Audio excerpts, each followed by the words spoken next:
from the heart of the Middlelands.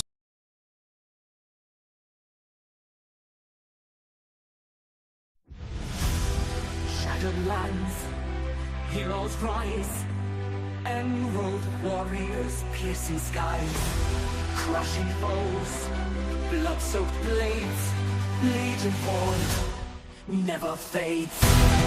Misfits gather, bonds of steel, vengeful hearts, furies feel, dragons slain, darkness torn, hope in shadows, legends born. Emerald fury, rage and fire, defend the weak, slay the liar. No retreat, relentless force, legion roars, primal course. Mystic realms, unbreakable chain, undying might, endless reign. Souls ablaze, burning bright, conquer fear, embrace the fight.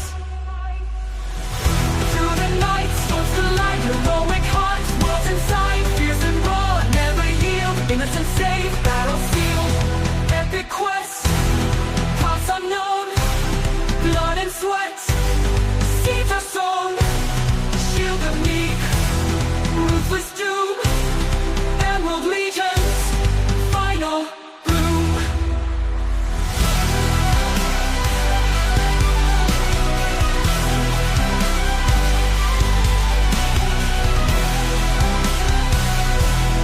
Emerald fury, rage and fire, defend the weak, slay the liar.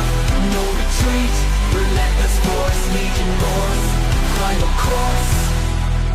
Mystic realms, unbreakable chain, defend the weak, slay the liar. No retreat, relentless force, legion roars, primal course. Mystic realms, unbreakable chain, defend the weak, slay the liar. No retreat, relentless force, legion roars, primal course. Primal course. Mystic realms, unbreakable chain, undying might, endless reign. Souls ablaze, burning bright, conquer fear, embrace the fight. Verse.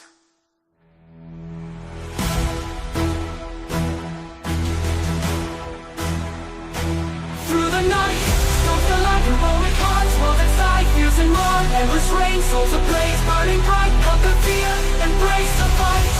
Through the night, storms collide, heroic hearts, worlds inside, fierce and raw, nails inside, fierce and raw, never yield, innocence saved, battle sealed. Epic quest, paths unknown, blood and sweat, seeds are sown, shield the meek, ruthless doom, emerald legion's final bloom.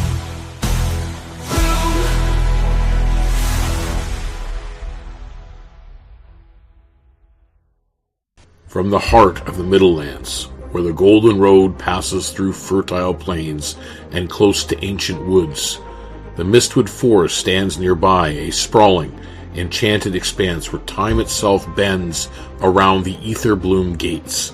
But all is not well beneath its twilight canopy. An imbalance stirs, a fracture, unseen but deeply felt, spreading like a shadow across the roots of this fragile land. 6 adventurers, bound by fate and driven by purpose, stand poised on the edge of a mystery older than the trees themselves. Their journeys will carry them through the quiet of the Middlelands, a quiet where secrets fester and alliances fray. Their choices will shape the future. The balance of magic, the breath of the forest, and the heart of Foreverland itself now rests in their hands. The heart of the Middlelands beats, but its rhythm falters, and so the story begins. Welcome, your path is set. Roll for initiative. The fate of Foreverland awaits.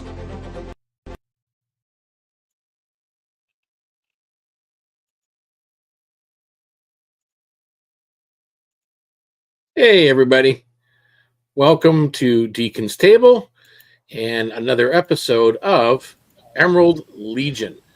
I am going to go around the table here, and we can introduce everybody who they are and who they're playing, and then we'll get into the game. Hopefully you guys liked our intro. I know the intro song's a bit long, but it allows me a little bit of prep time to get everything underway.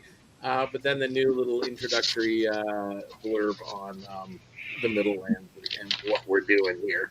So hopefully it's enjoyable for everybody. All right, so I'm going to start off with Ren. Am I on? Yeah. Oh, hi, I'm Kiri. I'm playing Rin, the Pardue. I can never remember what it's called. Pardus. Pardus, yeah, whatever you want to call it, however you want to pronounce it. Which is essentially a cat girl.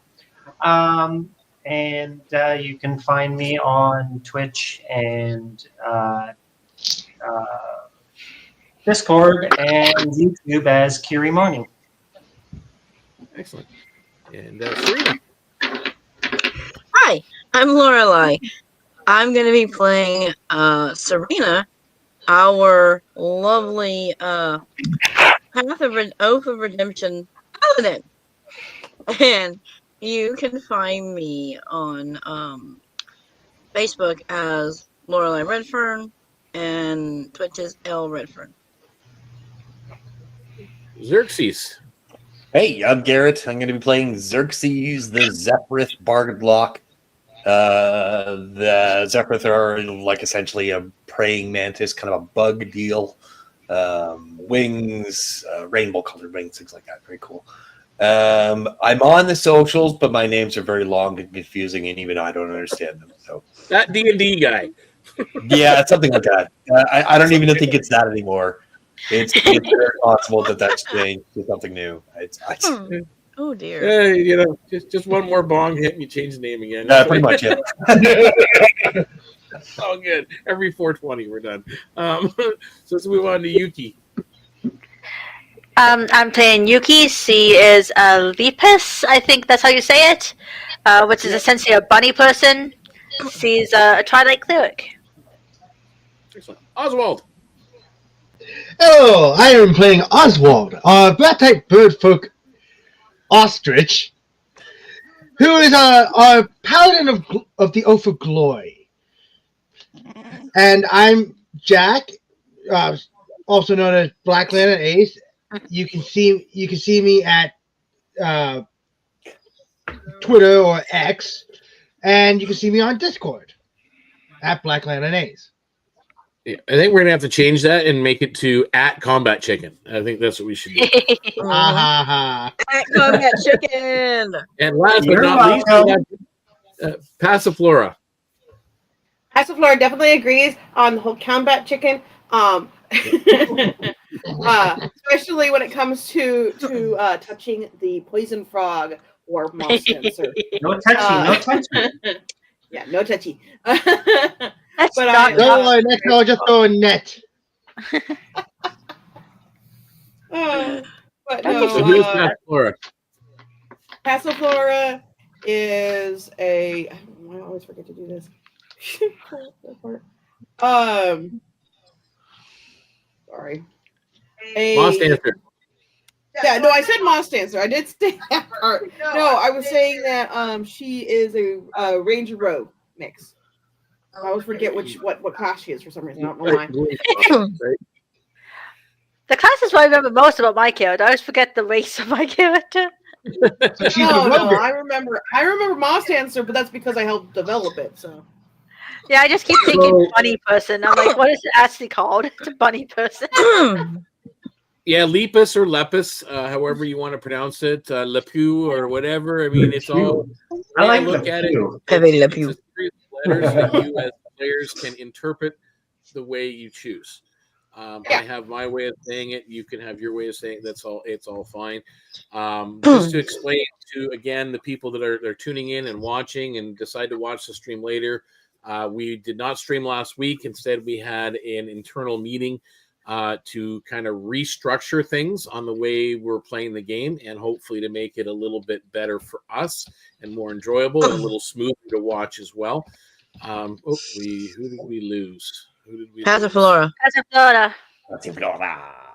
Okay, so hopefully We she'll be lost our back. frog. Yeah. Oh, there she is, right there. Sorry, I There we bumped go, a she's button back. and it threw me off into a totally different spot. I don't know why. So, I went to click so- on a different thing, switch chats and stuff, and there's another button above it, and I accidentally clicked on it. So what we're going to be doing is you're going to notice today, you're probably going to notice holding up cell phones is when somebody wants to speak or to take a turn or to add to the situation so that we're not talking over one another. I know I've had comments from viewers before, as well as, we've noticed it ourselves when we're talking over one another, it makes it very hard to understand. So we're it's almost like raising your hand if you want to be heard type of deal. We will next time we play, which will be 2 weeks from today, because we are taking next week off as our local bug is flying away and going somewhere. Well, I don't know. Well, nicer in one regard, but maybe not in some others. New York City. So we will miss him and we will miss playing the game. But when we come back, we're going to have little green cards instead. So we'll have that as a way to signal that we have something to add to the situation. So with that in mind, with the restructuring, there is no recap basically on what we've done. Everybody knows where they've gone, or basically where we've gotten ourselves into. We're kind of starting fresh-ish from this central point. So I've kind of had to restructure the way the adventure was written and done, and we'll go from there. So without further ado, let's get into some narrative. The forest looms before you, and ancient and alive in a way that defies normal understanding. Towering trees, their bark etched with glowing runes, rise to form an immense canopy that filters the daylight into emerald hues. The air is thick with a strange energy that tingles against your skin, as the forest itself is aware of your intrusion. A faint trail winds ahead, vanishing into a maze of shifting foliage and mist. Each step you take on the mossy ground feels like it's both guiding you and testing your resolve. But the deeper you tread, the more the path becomes a puzzle. Roots twist unnaturally, forming barriers that block progress. You hear faint whispers in the air, not words, but fragments of sound that dance around you. The forest seems to twist and stretch, the trees shifting subtly when you glance away, creating an ever-changing labyrinth. Ahead of you lies your destination, somewhere, but the forest does not intend to let you pass without proving your worth. Okay. Oswald's going to immediately start by healing himself. Because he's down to 1 hit point after that whole poison thing. Okay. So, lays on hand on himself, gives himself 25 hit points. So now he's at 26. Okay. Serena? She'll look at the group. And who all needs healing? All right. Me. A little bit could be useful. Who needs healing the worst? Yuki's not that hurt. He only has like 6 hit points down. Ren, how much? How badly are you injured? Ren? Well, my eyes are like drooping out of my face, and flesh is peeling off. I'm doing pretty bad. Okay. I am going to heal you for.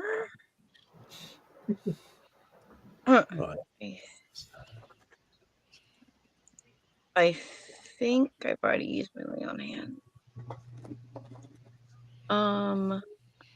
So I think I'm just gonna have to heal you with cure wounds. Sorry. Better than Okay. right? Something, right? I can't remember if I've already used all of my lay on hands, so we're just gonna do cure wounds. Yeah, we did. It was pretty rough last time. Mm-hmm. All right, so D8. Come on, you look. Okay, let's look at some modifier. Where is that at? Sorry, I'm just trying to get the numbers for you. Big numbers, no whammies. Yes, I really want big numbers here. Where is it? No whammy, no whammy, no whammy, stop. I'm glad that didn't go over everybody's head. I was just about to say that. I bet most people don't even know what that is. I love that show. Okay, not the greatest, but 15. 15? Well, that'll help. If I do the right Not a modifier. whammy. It's definitely not a whammy. Better than a kick in the ass.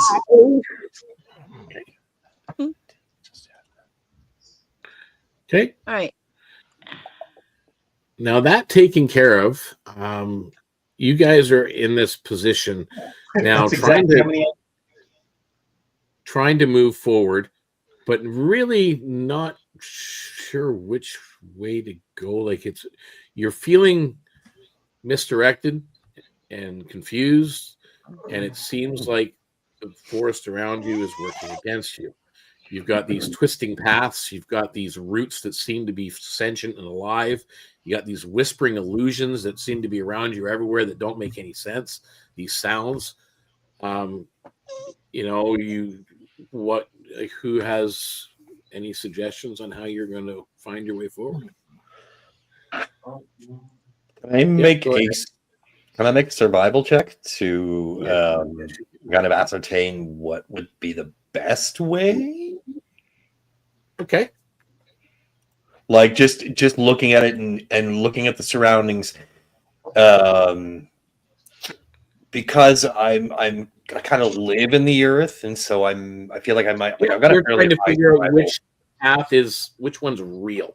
Yeah, well, not necessarily real, because I mean everything looks. It's very difficult for me in this moment to tell what is real and what is not. So I think more I'm looking at what appears to be the safest route. Okay. If that makes any sense. Yep. So while Xerxes is doing a survival check, is there anybody else? Oh dear, very nice. I also did a survival check. I have proficiency, so I'm just checking to make sure we have the safest and most efficient path without losing our way. So both of you are doing a survival check, okay? Is there anybody else that has something different they want to try? I'm also an adept explorer too, but I was looking to see if I had any special abilities. Yeah, I don't have anything. Now, do keep in mind that the description that I left. It's things seem illusionary. You're having a hard time perceiving what's real and what's not. Does anybody have any other checks? I got two of you doing survival. I could do an insight check. I got proficiency in that. Say, what are you trying to determine an insight with?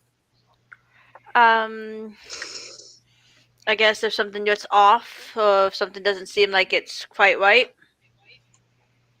Okay, well, I'm gonna give this one to you in a way. Insight, nothing seems right.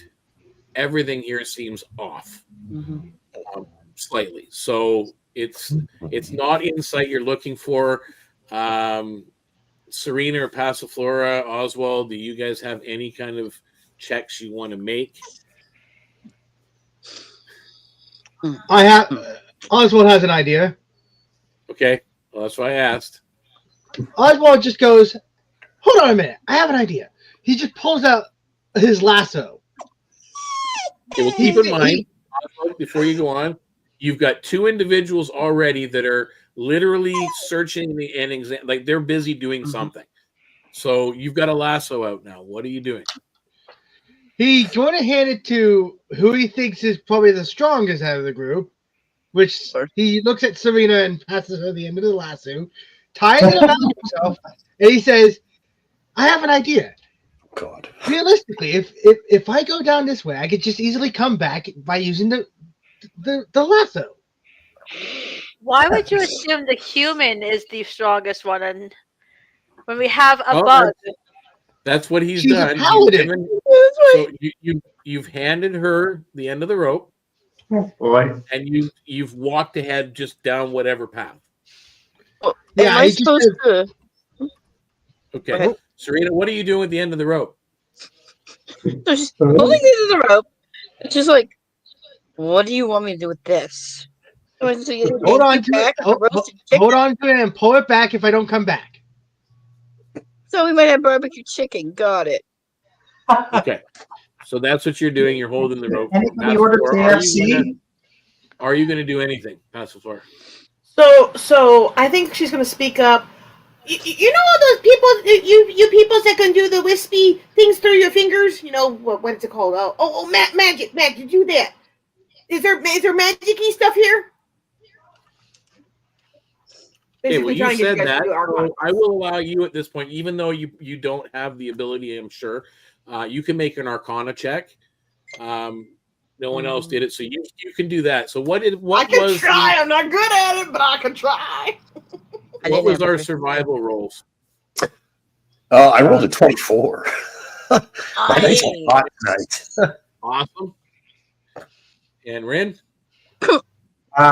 With my proficiency, 21. Nice. So both of you, you're looking at these. You seem to be both focused on the same path. Moving forward, looks like it's the safest route. What did you roll past the floor? Was your straight up Arcana? A 6. I only had a +1.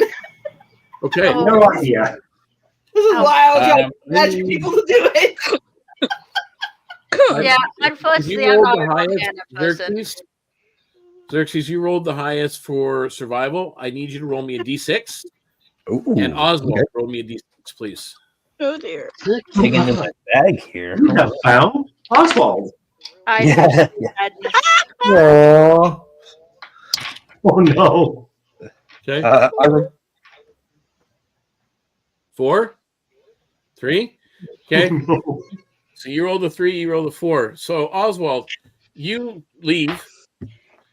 I'm just basically dashing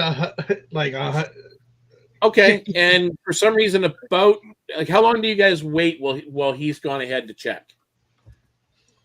I'll ask that question. Actually, I'll ask that of you, Xerxes, as well, because you again were basically in the lead of. You think this is the right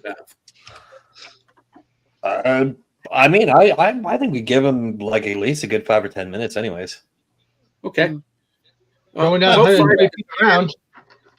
5 minutes later, Oswald, you come walking back into the clearing, but you were walking a straight line. Did the rope move at all? Nope. Well, other than it kind of, you felt him going forward. You got to the end of the rope, you think, but then all of a sudden it's now slack, and he just walks out into the clearing again. Huh. I don't think that worked. No, it didn't. That's curious. So I've got 2 of you think you know the right path. Passiflora did speak up and say, "Does anybody know magic? If there's magic around here." Oh, depends on what kind of magic you need, I guess. Well, there is an Arcana check to see. Curious. Guess. Okay. I have an idea, but I don't know how to word it properly. So I'm going to throw it out there.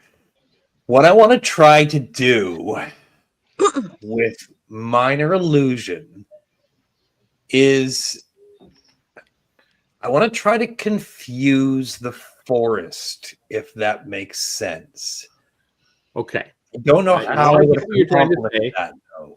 But how are you thinking to do it with minor illusion? I don't know. I haven't fully formed the idea yet. Give me a few minutes. I'll think Okay, of so something. Xerxes is sitting there thinking. This is during the 5 minutes while Oswald's still walking and whatever else. Yeah. You said you were going to try something. What were you going to try?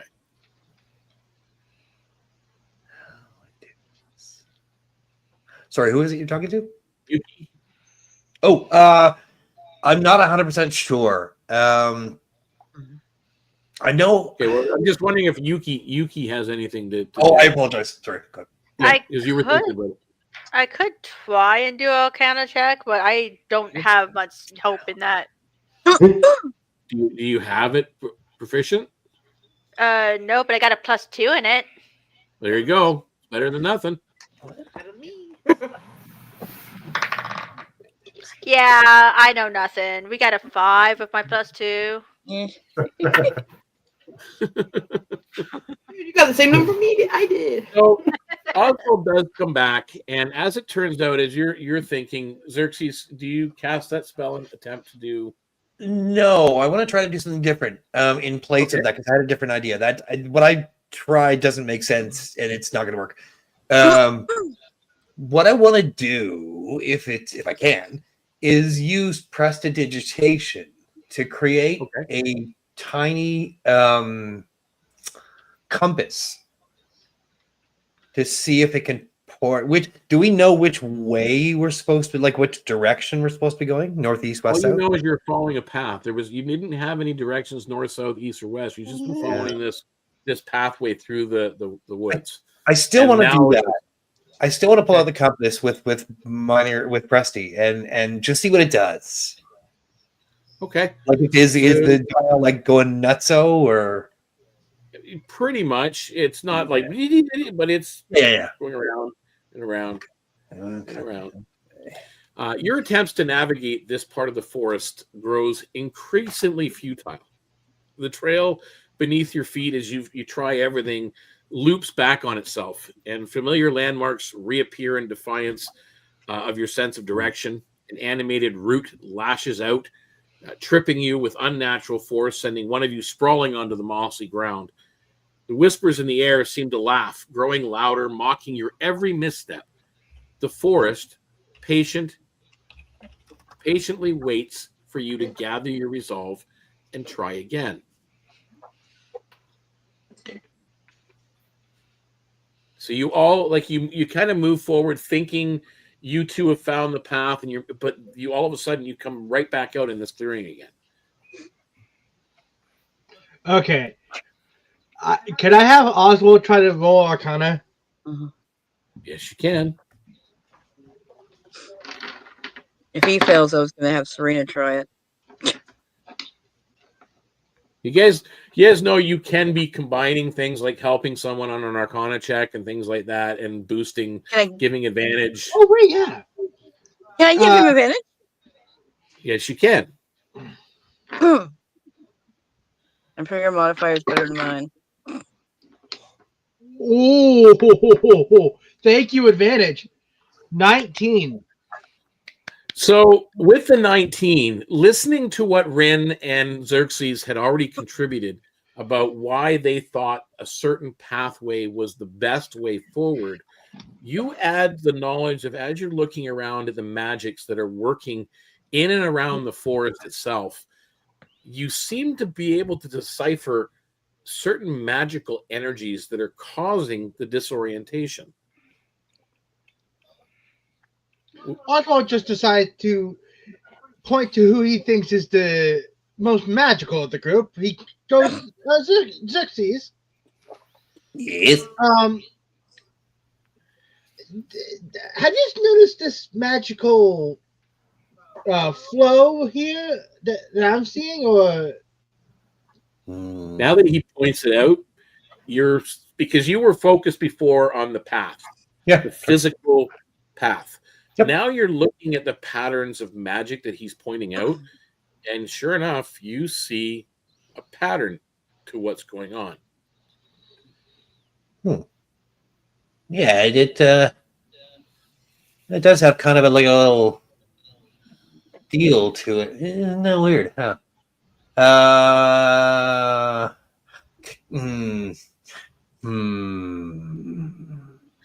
So as you're studying and you're looking, and after this tense struggle against the forest magic, clarity begins to emerge. A subtle breeze parts the mist to reveal druidic glyphs etched into the bark of an ancient tree, glowing faintly like starlight. The illusions fade and the animated roots retreat, shifting back into the soil. The whispers soften, their tone almost approving, as if the grove acknowledges your determination. Ahead, the underbrush clears to reveal a path bathed in soft light leading deeper into the forest.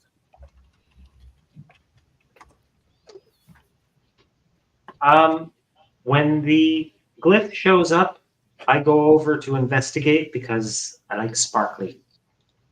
Okay. It's not even etched in the tree when you get up close to it. It's just in the tree. This is really cool, guys. You should check this out. I'll come up and kind of investigate it as well. Yeah, I'll go over there and help. It's something you've never seen. Like, you've seen glyphs before. This is definitely druid handiwork, but it's not carved into a tree. It's not added to the tree. It just seems to be part of the tree. Interesting. Can I reach out and touch it? Yep. Feels Sweet. warm to the touch. Okay, cool. It doesn't do anything, guys. It's just, I mean, it's pretty, but it doesn't, like, you can touch it if you want. It's not like poisonous or anything, Oswald. Like a frog. If you can stroke the tree, Oswald, without getting your hand slapped. Is it a marker or something? Does anyone speak Druidic? Yeah, exactly. Does anybody speak Druidic? I mean, I have no idea. Ooh. I'm going to do a perception check.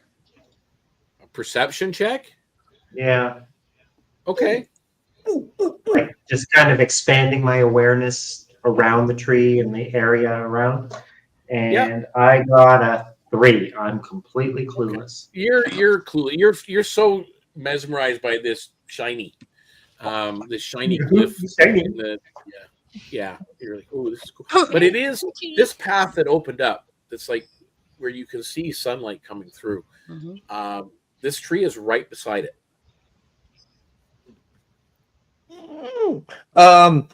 Can I cast comprehend languages? Oh, nice. Does that work on written word?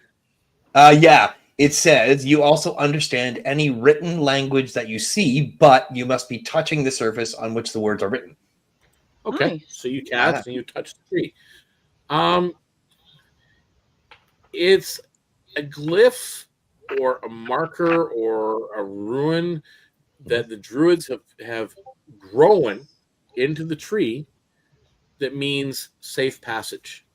Oh, that's impressive. That takes there's like, and as your hand is on it for a long period of time, it's like warm to the touch. Yeah, sure. Like there's definitely magic active in this ruin, in this glyph. Okay. So, whoever made this is far beyond us. This isn't like so much written on the tree as it was grown with the tree. And to do that, I can't even imagine that. But it does say safe passage, so that's less concerning.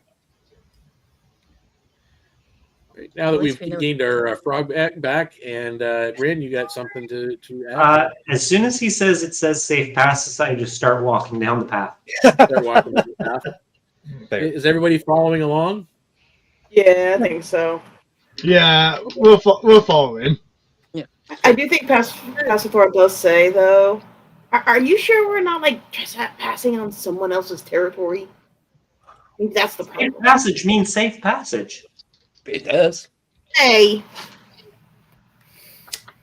I think Well, Serena's head going to down give the the rope path. back to Oswald. You give the lasso back to Oswald. You guys are headed down this path, and it twists and turns, and it's definitely you're definitely going into the Elderwood Grove itself, which is part of the Mistwood Forest and part of the protective areas that the Gilded Accord is trying to corrupt and taint. So you guys are going for about an hour. Do you guys decide to stop at any point? Short rest if you need it. Short rest might be useful for anyone that needs to heal. Yeah, that might be a Oh, good idea. it would be nice right about now. Yeah, I Okay. wouldn't mind. You guys stop at a little spot that you think is safe, and you kind of set yourself down for like a good hour and relax. Take a load off, so you guys can mark yourself in as a short rest. I can use some of my hit die, but not that many. What are you holding up there, Yuki? Oh, my little baby dragon. I'm using it because don't have my phone. You have something you'd like to add while we're in the short rest? I just wanted to double check how much hit points do you get back when you do a short rest? You get it's the number of hit die. You can choose a certain number of your hit die to roll back. Ooh, this short rest. You don't get them all back, but you can It's the hit pick- die plus your modifier. Yeah, so it's one hit die plus your modifier. Yeah. Try to know what my hit die is. You are a Twilight Cleric. I believe it's a D8 for a cleric. Yeah, it says 5d8. I see. Holy cow! My dice are on fire tonight. I rolled max hit points for both my short rest or dice. Good lord! Yeah, so I'm you at take hit two- points now. Okay, rolled so an you're 8. back up. So you guys are taking the rest. You've healed up a little bit. You pack your stuff back up, and you continue down this path. After about another 30 minutes, you step out of the shifting maze of the the Elderwood Grove. The air grows still and heavy, almost as if the forest itself is holding its breath. Before you stretches a glade bathed in otherworldly light. Its borders framed by ancient trees whose leaves shimmer with a faint silver glow. The ground is carpeted with vibrant flowers radiating soft pulses of color, their petals alive with a faint luminescence. Each bloom whispers faintly, their voices blending into a haunting melody carried on the breeze. The center of the glade holds a natural spring, its water unnaturally clear, reflecting the prismatic light of the flowers above. But as you take it all in, there's a tension in the air, an unspoken warning that this beauty masks something far more dangerous and sinister. Yep.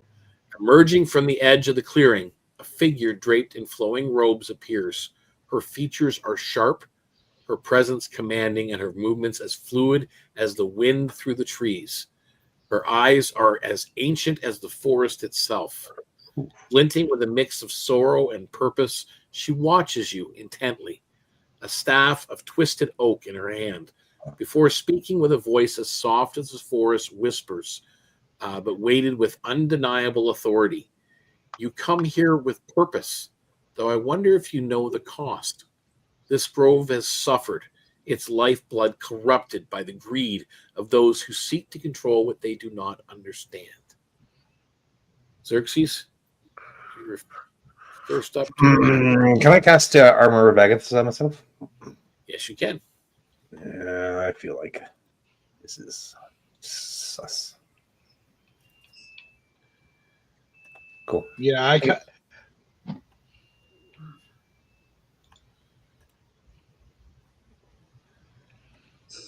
Go ahead, Oswald. Oswald could cast Divine Favor on himself just in case. Okay. Ren? When she comes in and says what she says, I walk up to her very boldly and say, "Hello." You're walking over to say hello, Passiflora. I see your hands moving. Sorry, you're kind of small on the screen for me. I apologize. I know I'm kind of small, and there's not really a way for me to fix it either because The way my chair is, it pushes me away from my screen. I was going to say that Passiflora says to her, I know what it's like for your territory to be invaded. Is there something we can do to fix your territory? So you got you kind of saying offering help. Ren, you're saying hello. She calmly puts her staff out like this, like almost like open arms, and she says, "My name is Solara. I'm one of the guardians of the grove. It's a sacred anchor point here for the forest's magical balance.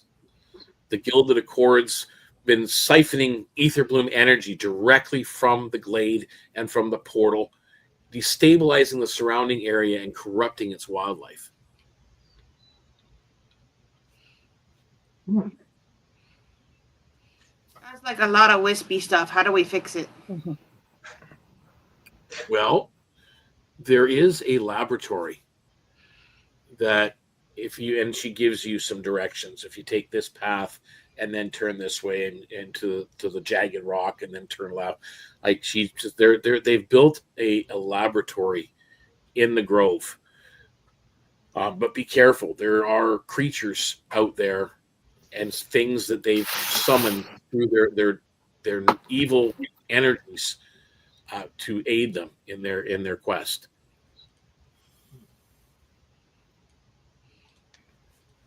Yes, Serena. She's just been listening to the whole conversation, and then she like steps forward and speaks up. You said there was a cost. What would that be? If I may ask. The purpose that you're here is obviously you're here to rid us of the Gilded Accord in some way, but the cost is failure. Do you know what will happen if the Accord is allowed to continue and we don't stop them? Then we don't Perhaps it hasn't been weighed on your hearts heavy enough.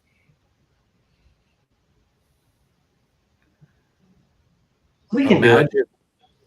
Oswald actually. Sorry, I forgot.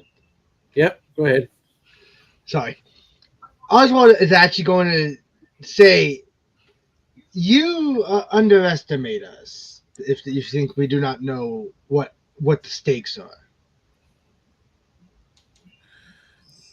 Then tell me. He goes, as someone who has already lost people, who has already met failure.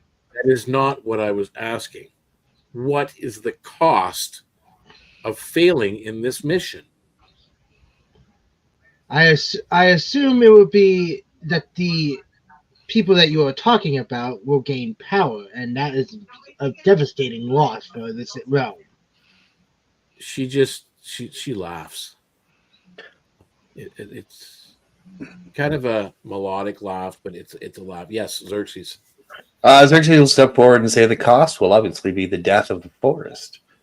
I mean, the corruption will spread, and this beautiful surrounding that you have will not exist anymore. We simply can't let that happen. She walks forward, kind of past you, and over to like this rock that's sitting there, and she sits, and she says, "You see, my ratite friend, the Zephyroth knows the start to the cost. The Etherbloom, as none of you, as I'm looking at you, have experienced, is a realm of infinite chaos. Imagine a corrupted chaos being siphoned into this world and let loose to grow and expand and eat this forest and the town and the Middlelands and the Seahorse Isles and then the rest of Foreverland itself." Nope. That's not going to happen. Nope. We need a We're fix. gonna stop And it. you can see at this point tears running down her face as she's just the gravity of the situation, of everything that's going on here in the Etherbloom. Yes, Oswald. seeing her tears, he's actually going to approach her and place a hand on her shoulder and just go, "It is all right." She blocks your hand with her staff. Didn't you learn no touchy?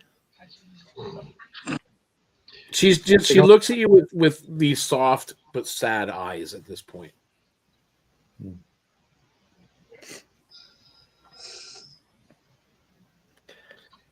He turns to Oswald will turn to Xerxes and goes, "I was trying to comfort the woman." I understand. That doesn't mean you can touch her. Roll me. There. It'll be okay. We fix it. See, I didn't touch. Sorry, go ahead. Oswald, not going to allow that to happen. Oswald, roll me a persuasion. Pass the floor. Roll me an insight check.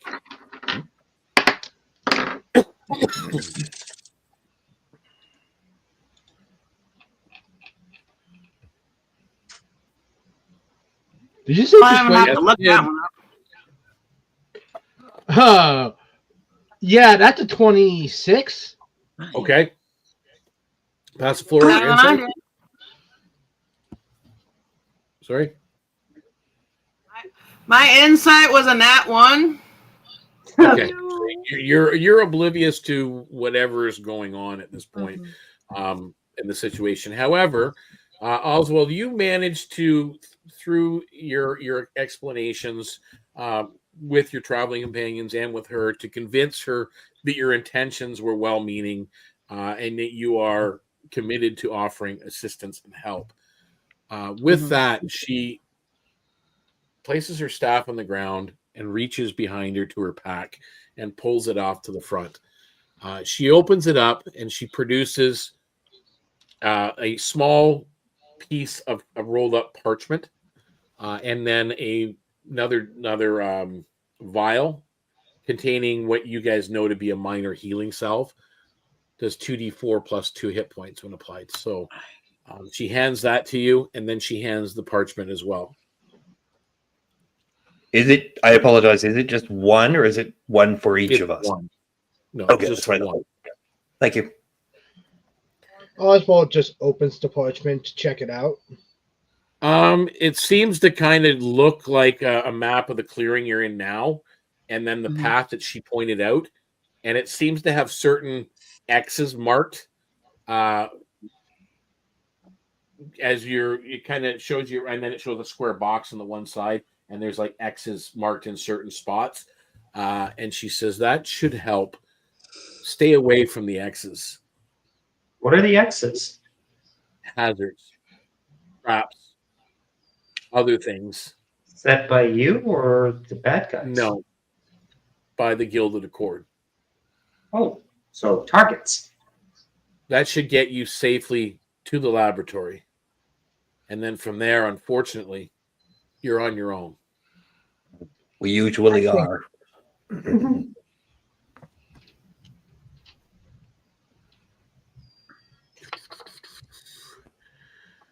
So what are you doing at this point, guys? Oh, go ahead, Serena. Sorry. No, you're good. You're good. I think she'll look at her and nod. Thank you for the assistance. I know that the cost of failure is high, but I do believe that we can succeed. None of us are strangers to failure. Okay. We will return. She nods. Rin, sorry. As she's doing that, and Oswald is looking at the map or whatever, I walk up and I snatch the map from Oswald and start going down the path. As you kind of do that, you guys notice that her gaze softens and she smiles slightly. Her grip on the staff, she picks it back up, and she just kind of nods to your words, Serena, and her voice carrying the weight of reluctant hope. Your resolve is clear, and through the forest, though this forest has suffered greatly, perhaps it is not too late to heal what has been broken. The path ahead might be treacherous, but you must trust in the signs the forest will show you. She steps forward, extending her staff to point towards that shadowy trail that Rin is already headed down, barely visible through the trees. Follow the glyphs carved into the bark. They will guide you to the heart of the corruption. But beware, the laboratory is not unguarded. The Accord's experiments have warped creatures beyond recognition, so tread carefully on this. This grove may become your tomb. Yes, Rin. As I'm walking and she's saying that, I say, "Don't worry, we got this." Great, we're fighting. Yeah, Oswald. Just a question. Does my divine favor makes my weapons radiant? Would that allow me to light the path as I chase after Rin? Okay, it makes your weapon radiant. I don't think it allows it. It's not really a light source. It's just like a glowing item. That's what I thought I should ask. It would give you, like, you can see the area right directly around you, but it's not really dark. Like, you can still see Rin moving down the path. Fair enough. All right, I'm following Rin. Okay. So you guys head down the path, and sure enough, there are glyphs on the trees. You follow along the best you can. Sometimes it's hard to see them, but you do manage to find them as you're moving forward. The forest around you deepens, and the shadows grow longer, and the air turns colder. The trail marked by Solera's glyphs begin to shift, the once sturdy path dissolving into uneven patches of moss-covered stone and tangled roots. A faint hum grows louder with each step, an unnatural sound that clashes against the serene ambiance of the grove. You push forward, and the trees finally part, revealing the source of this disturbance. It's a stone outpost embedded within the hillside, partially covered by creeping vines and glowing fungal growth. The structure pulses faintly, the glow of Etherbloom magic radiating from cracks in its weathered walls. The entrance is flanked by intricate carvings, etched with ruins that emit a soft and menacing light as you approach. The hum grows sharper, reverberating through the ground beneath your feet. The air is heavy with tension, and the sense of being watched prickles at the back of your neck. This is no mere building. It's a fortress of arcane energy, designed to repel intruders. A series of wards and traps stand between you and the secrets within, daring you to test your resolve and their deadly precision. You guys, at this point, I will... Let me bring in... Rin was first. Who's next behind Rin? Because Oswald, you said you were kind of following. Oswald. Mm-hmm. And next? I'll do it. You guys can I go think she three up mutters. and 3 wide. I think she mutters, "Great, we're fighting," as she follows Oswald and Rin. I guess I'll follow behind Selena. Okay, so you're off the map. Xerxes? I'll take up the rear. So you're back there too? Yeah, I'll be the last. Yeah, I'll be like Maybe right in loud. front of him. That way I've got someone covering my back. Okay. So you are, Rin, in front of this stone fortress. The entrance is sealed, and it's definitely enchanted stone. It's glowing with Etherbloom ruins. Seems to be some form of, those games where you slide pieces around. Oh God, those! I'm actually really good at those. Slider puzzles. Yeah, slider puzzles, like a shifting grid. Really good. What is this, a survival horror game? So there are a couple of things that you could use, a couple of skills that you may think to be of your benefit. who is going to do something at this particular entrance? Is there any way over or around this sealed gate? It's a door. Like it's going into a structure of some kind. That's all you can really tell. There's no, like, you can probably go climb over top of it or go around it, but then you'll just be around the building, like a sealed building.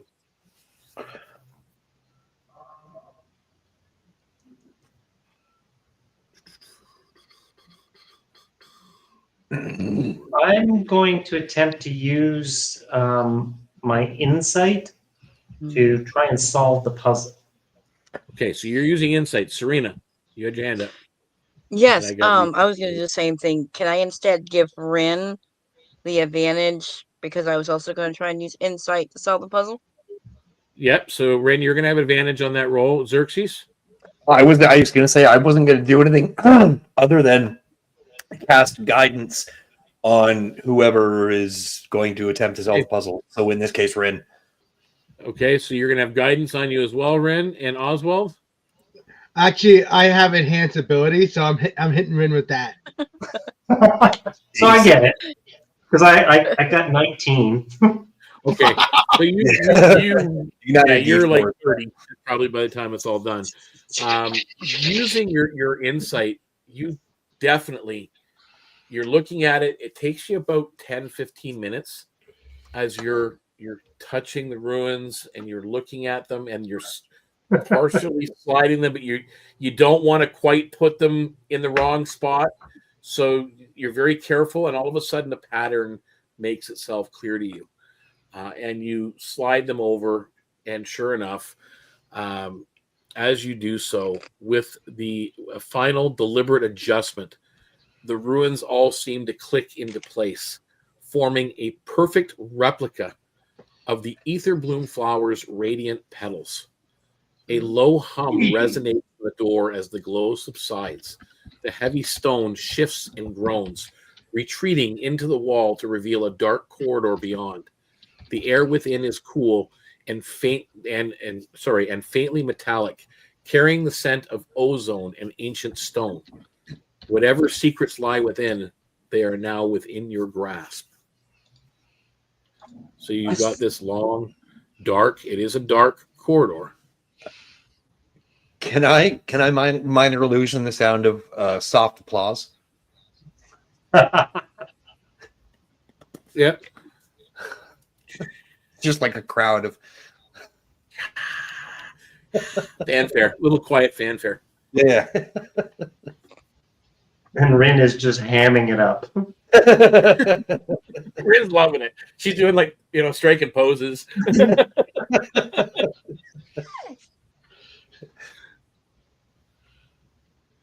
Let's go. All right, let's go. All right, so who's taking the lead? Oh, 1 minute. 1 minute. I need to explain something. Rin, Yep. you have advantage on wisdom checks for the next hour as long as I'm chanting, Okay. which I will be keeping up. Cool. Okay, so who's going first? I'm feeling cocky as hell, so I'm just going for it. You're going ahead? And you have the map too. And I have to know. Yeah, the map at this point is what got you here to the entrance, so it's really no good after this point. It got you safely here and allowed you to avoid the other things that were out there. I kind of just... Xerxes? Can I look at the map real quick for anything hidden or on the secret? floor. There seems to be a few X's near the entrance. Mhm. Like not far, maybe about one is about maybe 30 feet away in the brush, Oh, dear. right beside the building. There's another Okay. one that's about 100 feet off to the left. So obviously probably pitfalls or traps of some kind that were set. Yeah, But there's nothing magically hidden on the map, is there? nothing that you can see. Okay, cool. Okay. Oswald? Oswald's just gonna follow Rin. Make sure she doesn't get herself hurt. So Rin's going in. Oswald, you're going right behind her. Serena? Can we see all right in here as we step in, or is it dark? Who's got dark vision? Ren, do you have dark vision? I think so. And Oswald, do you have dark vision? I would assume I because do not think so. I do. I have a small solution. Okay, so Rena, what are you doing as the two of them have I already have- walked forward into the thing? She is going to pull out one of her small rocks that she keeps in her pocket, and a little bit of water that she had, and wet on her rock. And as she does, it turns bioluminescent and gives off a soft glow. So then she walks inside with a makeshift light. Okay, so you've got a little bit of light. You're following Oswald. I'm going to get to you, Yuki. Sorry, I'm just trying to line it up. So basically, the three of you that are on the map already, that's the way you're going in. But you got a little bit of glow. So, Ren, you have dark vision, so you can sort of see like an infrared style dark vision.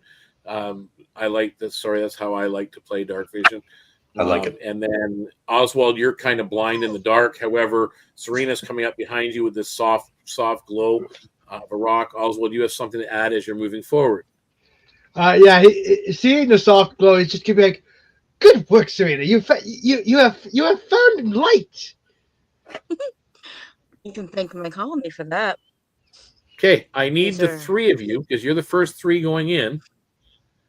And that's I'll do just the three at a time. I need all three of you to roll me acrobatics. Actually, no, you wouldn't because you didn't do that. Okay, never mind. Ren, you're the first one in. Your foot grazes a near invisible thread of magic, and for a moment, the corridors glows and flares bright. A sharp metallic snap echoes as the air fills with crackling energy. Arcane bolts shoot out from the walls, searing the air and striking with precision. The corridor feels alive, punishing your misstep and with unrelenting force. Okay. You take. You can make a dexterity saving throw for half damage. And this is going to be for all three of you, by the way. Mm-hmm. This is Oswald, Serena, and Rin. So we can make dexterity saving throws, you said? Yep. Okay. 21.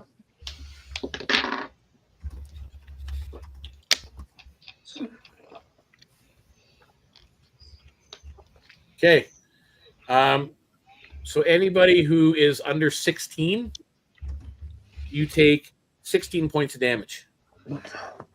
Lightning damage. If you saved, it's half of that, so you take 8. Okay. So this happens, and all of a sudden it goes dark again. It's like flare. What are you doing? Oh, my hair!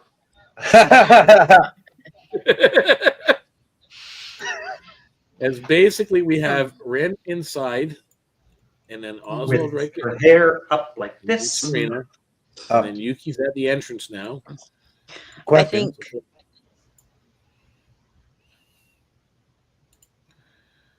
Yes, Serena.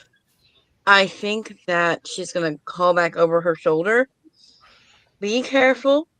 There might be traps. Does anybody know how to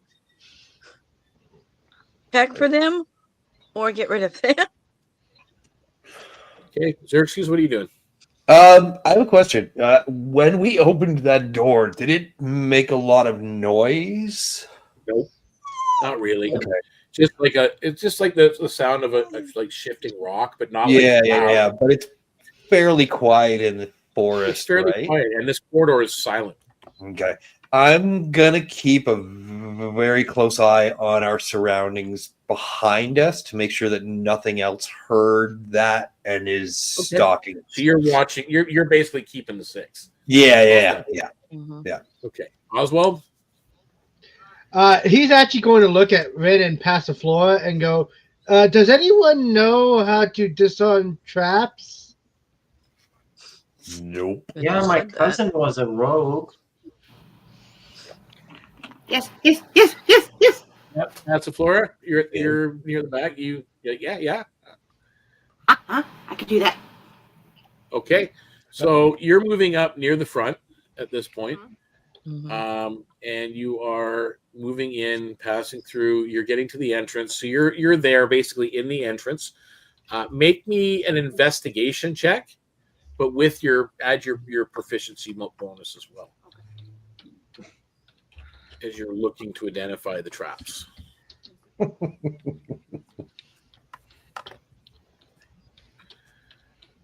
Let me know what you roll.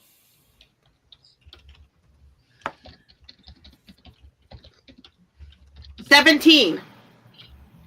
Okay. You're sitting there and you're looking down this corridor, and you have dark vision, correct? Yes, I do. 30 feet or 60 feet?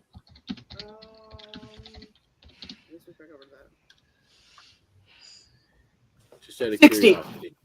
60.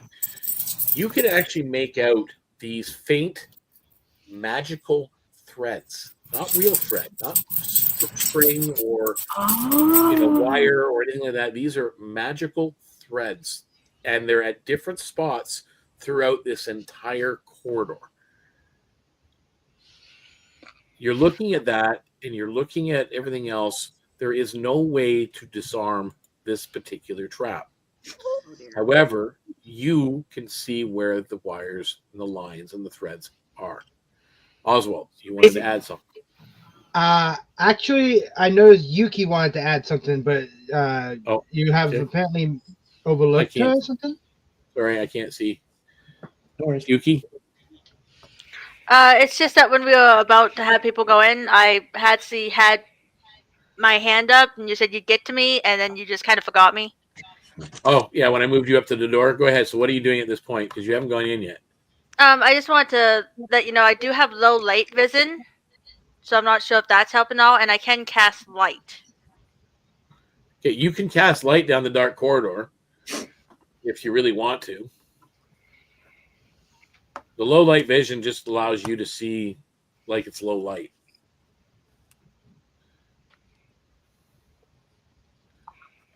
Okay, so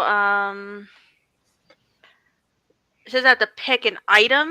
So could I pick an item that's on my person or on someone else's person so that the light could move with us, or is that not allowed? You can put it on an item that you're carrying, or I believe you have to touch the item. So yes. Touch it, I think after you cast, I think it's okay.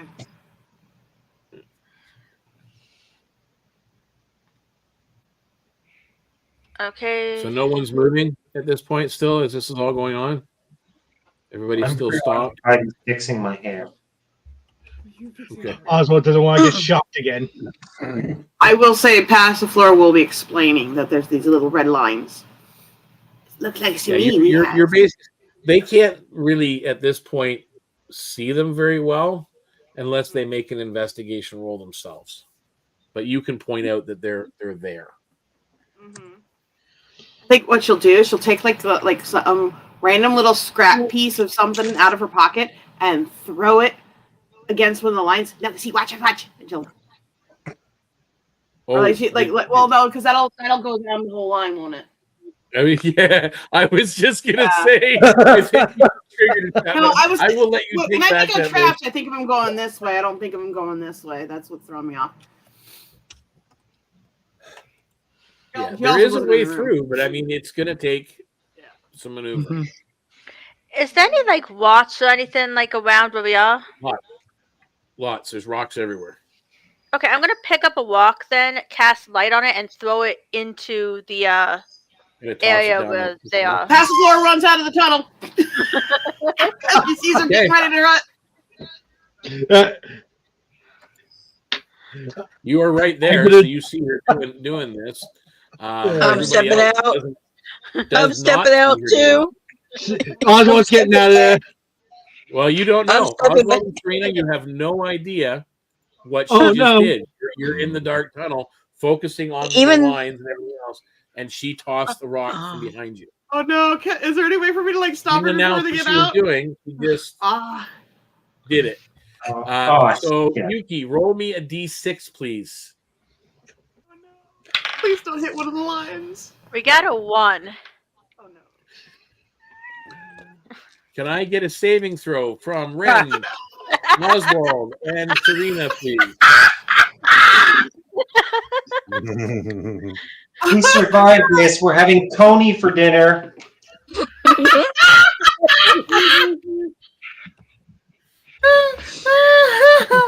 Xerxes. Nat I 20. can light up the area for them, but Hey, so if Well- you failed the saving throw, it's 15 points of damage. It's 7 if you don't, or if you did. Well, I saved. I saved. I barely saved. You guys, again, bright light. But now, as the flash of light subsides, this tunnel is lit up, and it seems to open up down further down the road. But you still can't see these lines that are being pointed out again, unless you really look what Passiflora was showing you. Yes, Oswald. Calling him. Oswald now officially turning back at the person who threw the rock and goes, Yuki, you're officially healing us for that. Oh, everything smells like barbecue. Yuki just goes, sorry, I already planned on healing you anyway. Okay, so at this Yum. point, you're stopped in the tunnel. What are you doing? I see a hand. Sorry, it's difficult to see you. I know, and I even try to like move up forward, but as soon as I do, it like what starts Oswald taking away my hands. like a paper plate would actually work wonderful next time too, rather than his red paper plate worked really good. So what would you like to do, Passiflora? So what I'd like to do is kind of think through this trap. Is there any way to make the lines more visible? You know, like throwing dust on them or something like that. Is there something I can roll? Because to see they're not like laser lines. They're not. Obviously not. No. It's literally an intangible, arcane. Yeah. I just wanted to check before I did anything. Yeah, you could. So if she'll everybody explain. wants, whoever's there, and again, I'm trying not to give it to you guys. If Rin, Oswald, and Serena would like to make an investigation check at this point, Sure. at what Passiflora was pointing out, I will allow that. I'm still too preoccupied with getting my giant electro throw down.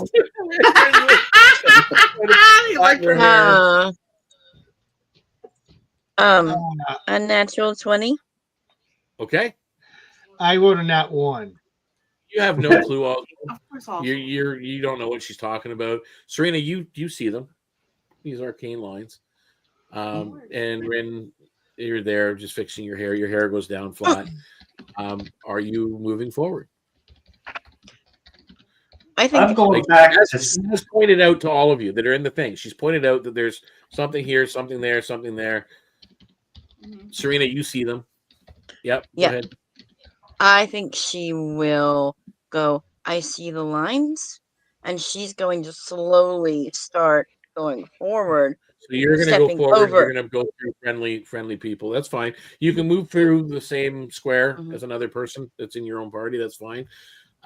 Make me an acrobatics roll.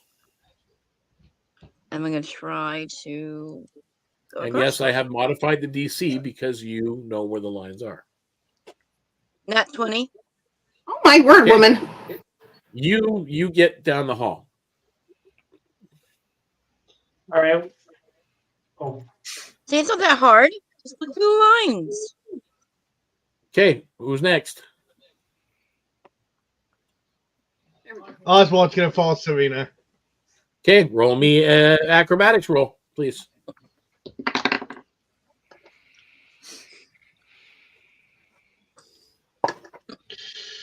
That's 7.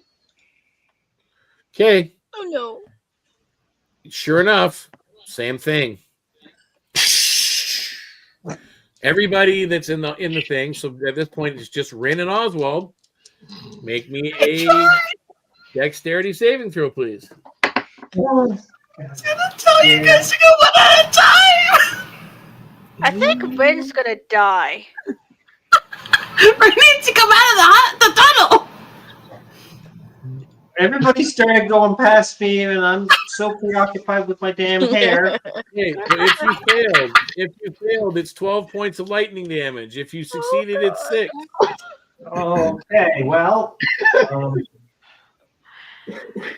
I think I'm gonna check how far my healing spell can reach. Yeah, they're only about 5, 10, 15, 20, about 20 to 25 feet in. Yes, certainly. well, let's put it this way. I went from full hit points when we walked in here to 6. I'm down to 9. How high up are these I guess called what you would call threads? Like The magic do we have to step over them or over, under there? You ever see those spy movies that have the laser lines of different spots? okay? Very much like that. So if I were to walk along the ceiling, would I be safer than if I were to walk along the ground? There's still a chance that you could Yeah. trip one because there are some pretty close to the ceiling. Yeah, okay, cool. Okay. Never mind. You That's can all. get by them, but you'd have to again make the roll, and you'd have to see them. I go back to the entrance. Oswald first, then Passiflora, then Yuki. Oswald. Actually, I was going to point out that Passiflora was trying to get your attention. Okay, so Passiflora's first. Don't do that, Oswald. Let her just wave her thing. Sorry. Passiflora. So what I was trying to do was call them before someone went through and say, "Hey, let's do it one at a time, so that not everybody gets zapped at the same time." Okay, so No, you just call me. that out, Yuki. And yes, I see you, Ren. You're next after Yuki. Can we actually see Rin from where we are right now? Because it says it's 60 feet. And I'm running back to the I have door. to be able to see them. Yeah, So- you can see. You can see right down the hall all the way to Serena because you put a light stone down the hallway. Yep. Okay, I'm gonna cast Healing Word then on Rin since he seems to need it. I have a Roll barbecue. your dice. So it says a creature of your choice that you can see within range regains hit points equal to 1d4 plus your spellcasting modifier. My spellcasting modifier is... I'm trying to find the spellcasting modifier. 1 second. Trying to remember what that is. Is that the spellcasting ability or spellcasting DC save? Modifier. Can't find the modifier. It's the plus number beside your spellcasting skill, your stat. You're a cleric. It's Like at the wisdom. top So of your what's the spells wisdom usually. modifier? Your wisdom modifier. Wisdom modifier. Okay, wisdom modifier is +4, so it's a 1d4 +4 then.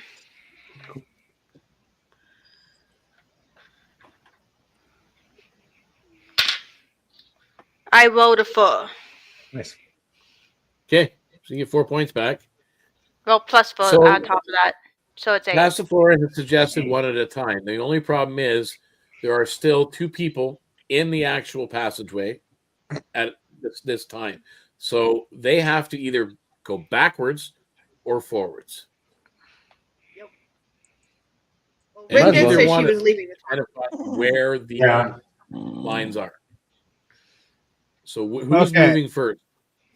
Oswald's actually going to. I'm sorry. You're going to head back, Rin? Yes, I'm going to sulk at the doorway. So you're going to head back. Oswald, are you going forward? I was going to let Lynn go forward and just possibly tank anything she was going to take, but if she's leaving, I'm going to go forward then. Okay, so she heads back and you go forward. I need both of you to make me an acrobatics check, please. Oh, son of a bitch. Because you're still in the lines. Yep. They're everywhere. Oh, crap. Easy peasy.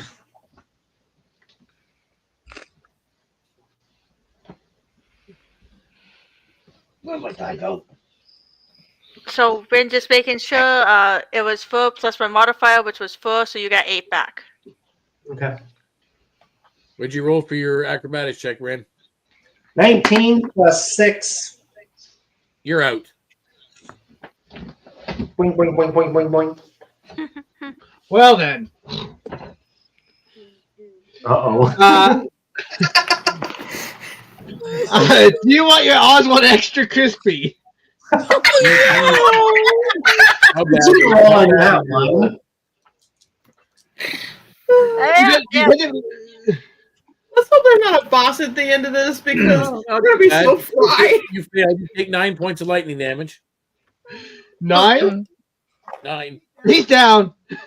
Oh, Jesus. Oh no! The combat chicken needs to be saved. Well, there's now a lump of Casito. burning. Well, it looks like rotisserie chicken. Chicken. Bring the chicken, anyone?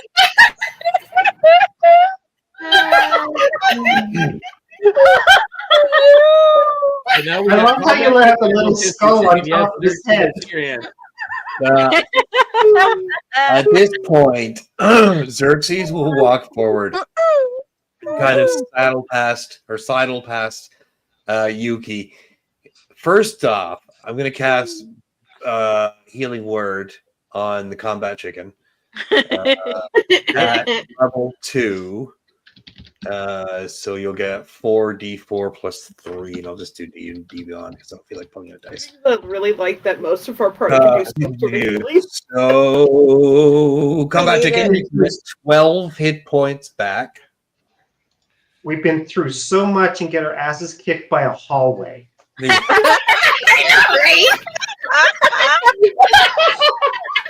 took down an elder cyclops and get our asses There, kicked. you guys asked for a little bit more challenges and some more roleplay time, so I'm giving you just that.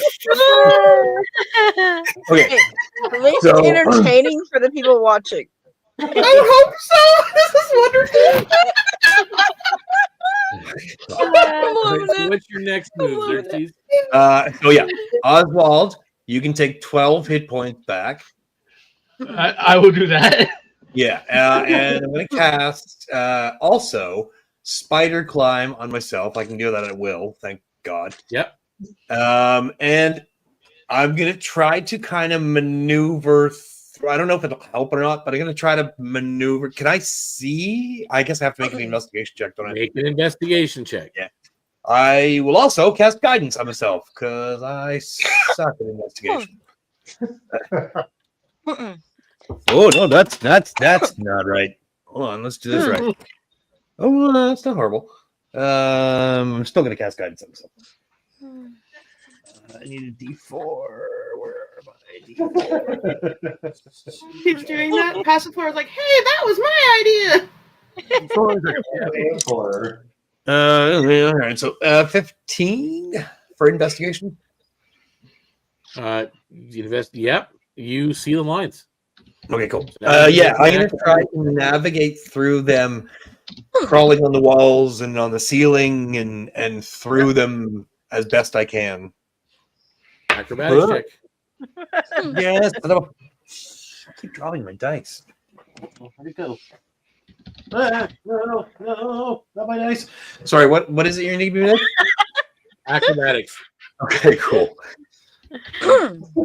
Again, I'll cast Guidance on myself again because I'm not doing this without guidance. Oh, okay, all right, not bad. Acrobatics is 3. Ooh, 18. There you go. You're down the hallway. Well, now that wasn't hard. Why can't you get through there? Jeez. Yes. Once you get it, you're fine. So I will, Right? at this point, I am Oswald, you not stand one back for up. acrobatics. Oswald, you stand back up. You are the only one in the hallway at this point. Forward or Come on, backwards? Oswald, you can do it. Okay. Whoa. Oswald's not taking any chances this time. He goes, I'm sorry, Vin. I'm going to have to do this for myself this time. he casts enhance ability on himself to give himself advantage on dexterity checks, Okay. so he can do acrobatics better. Now, again, scenario, you've got somewhere in this hallway, there are these magical threads that you can't see. Nah. And now you're more agile to do dexterity check. So what are you doing? I'm going through. Roll me an acrobatics check, please. I hide around the corner. Okay, I think that might have helped. 19? Hey. Yes, you barely make it through. Yay! Go combat chicken. And the combat chicken just falls face first outside the hallway. Okay, so out of those, there's 3 of you left. Rin, Yuki, Passiflora. Which one of you going first? Question. Yes, Passiflora. When I did my first investigation, did I notice if the magical lines went all the way to the ceiling or not? They're all over. They're like crisscrossing. They are all over. Okay. Some high, some low, some sideways, some diagonal. It's like so no matter where we go, like if we climb on the walls, it won't matter. Yeah. It's like a Tom Cruise movie. You gotta. Yeah, one of those. Yes, Yuki. So I have an idea. I'm not sure if it was going to work though. I'm going to take a bunch of rods since nobody's in the tunnel, and start throwing them to see if there's anywhere in the tunnel that doesn't get lightning when it's touched. Okay, so you just throw a bunch of rocks in? Yeah, I'm kind of throwing them like one at a time to see if they get struck by lightning to try and map out a path. Roll me a d6 for every rock you throw. 2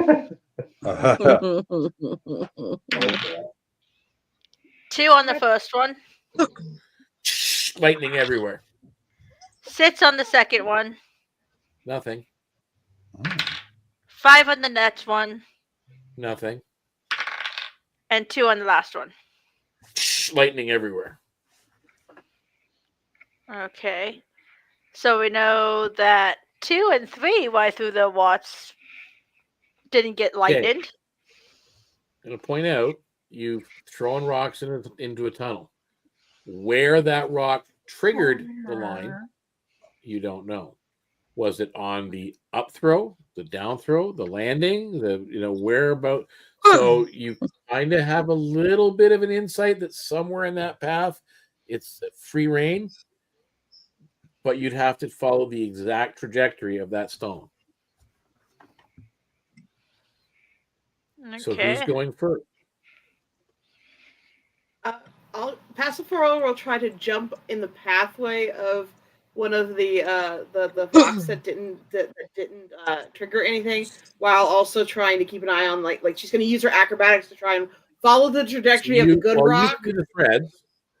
You've seen the threads. And I can see the threads, yeah. You now know as well the bonus when she threw the rock that somewhere down here it's a free path, and you have the acrobatics. So roll me an acrobatics check. You have to beat 10. Sad.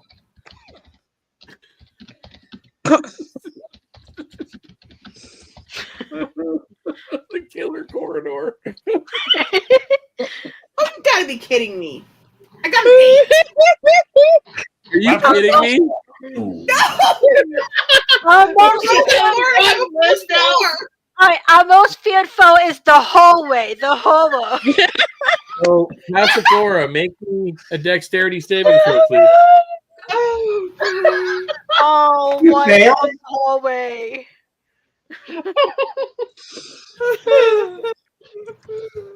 Passiflora, did you fail? I failed the first part, but now I have to do the dex. Oh no! I have wonderful dex save. I just don't have good acrobatics for some dumb reason. I don't know why.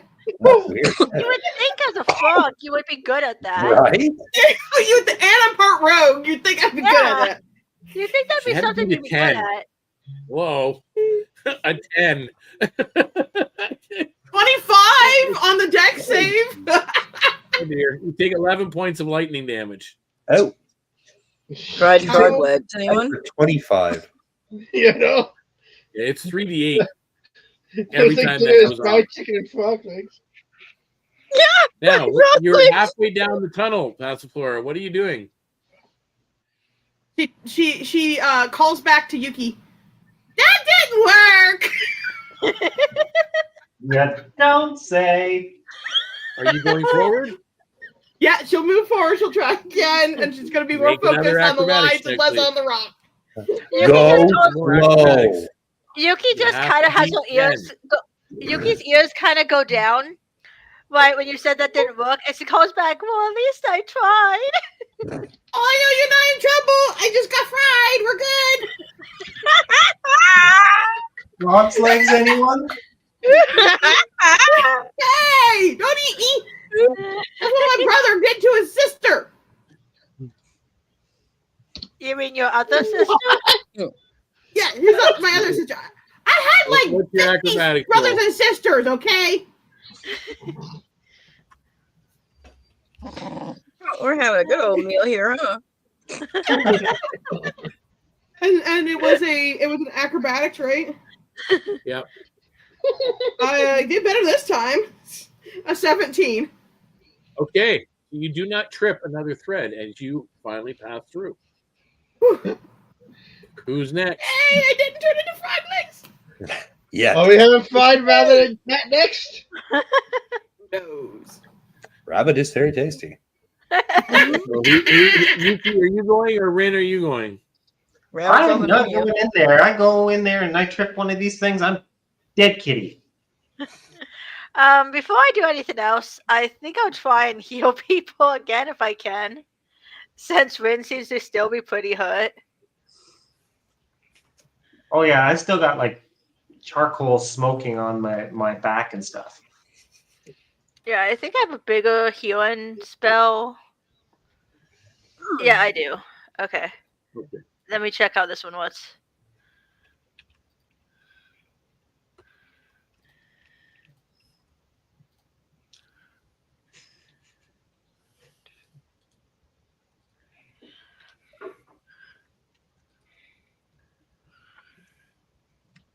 Okay, so how far is everyone from me? I'm about 25 feet, I think. There's what, 5, 10, 15, 20, 20, yeah, 25 feet. Okay, so this is within 30 feet. I can pick up to 6 creatures of my choice that So you see everybody? within range.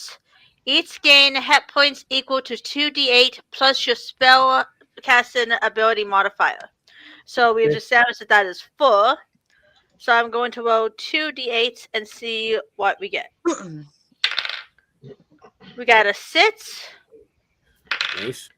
and a 4 plus 4. So 6, 7, 8, 9, 10, 14 11, points. 12, 14.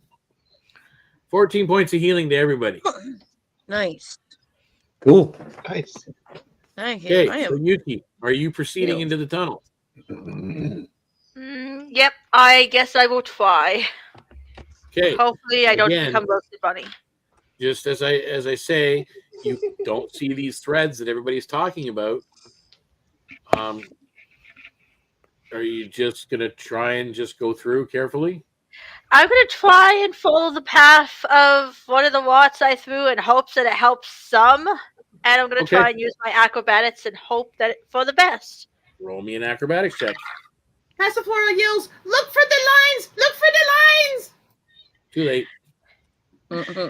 So, Right. apparently I'm super lucky. Because I just rolled a 20. Lucky Nice. rabbit foot. And I have a proficiency in acrobatics plus 5. Ooh, very nice. Okay, so Ren, Definitely you're lucky the only rabbit one foot. on the outside. All right, so now that I feel Passiflora's better, yelling out, "Look for the line." now that I feel better and I'm listening to her, I'm going to look for. Kitty, Roll me an kitty. investigation check, please.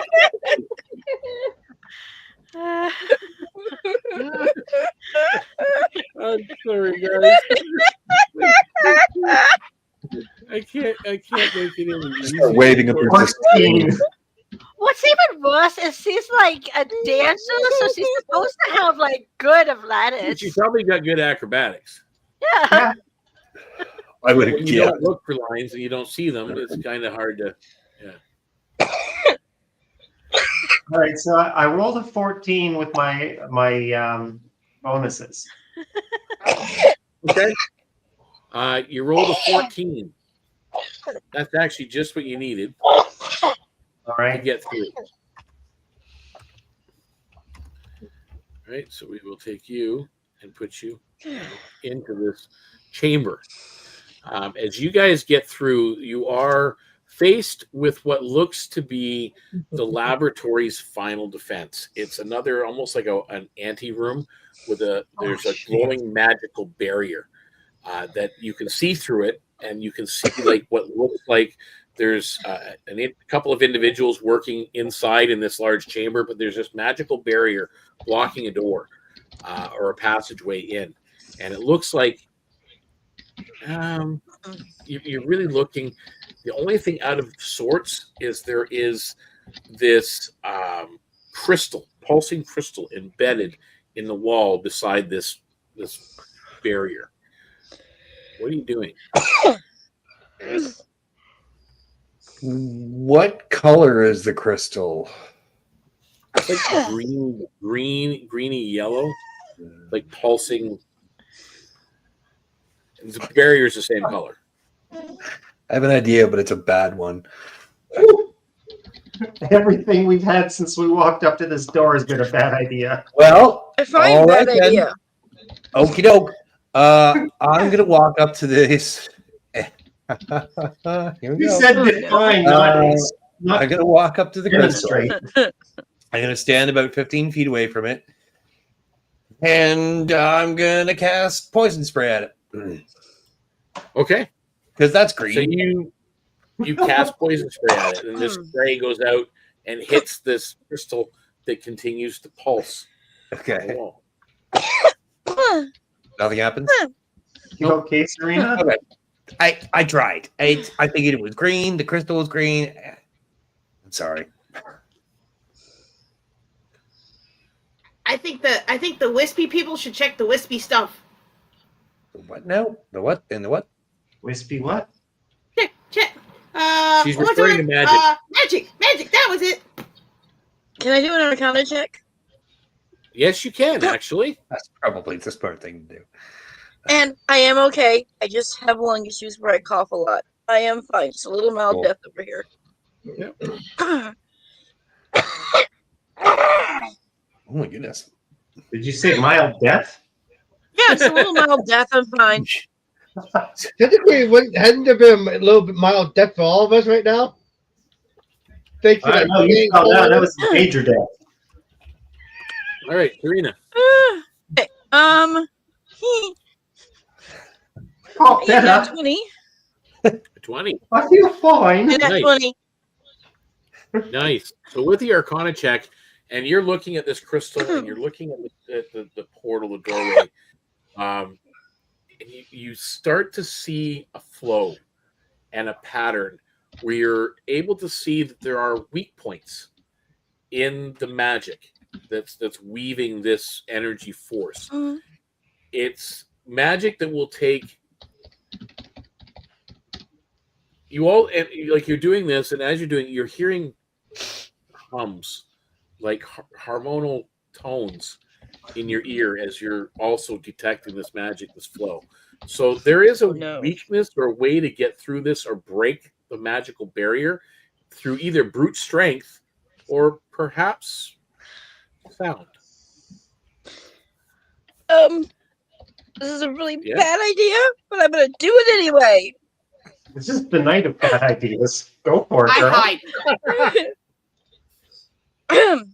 So, hearing take the cover. hums, I am going to try and match where the weak parts are. I'm trying to hum that, and basically, the tone. Okay, roll me. I also have to remind you, Deacon, she is tone deaf. Oh no. Oh, no. Xerxes. Can I? Does it? You see Do I what she's get the trying to sense- do, and see her Do I starting get to the hum. sense that she's about to do this? You see her kind of looking at the barrier and kind of going closer and starting to. Okay, I'll tap her on the shoulder and say, I'm maybe, because I literally was thinking the exact same thing.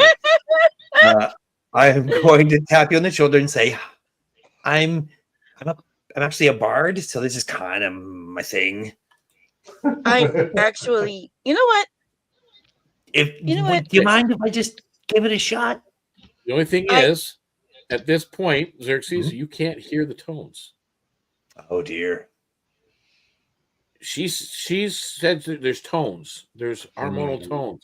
Do you use an Arcana check the same as she did? Can I do that? Yes. Okay, cool. Kind of giving it to you guys a little bit here. That's fine. 11, 12.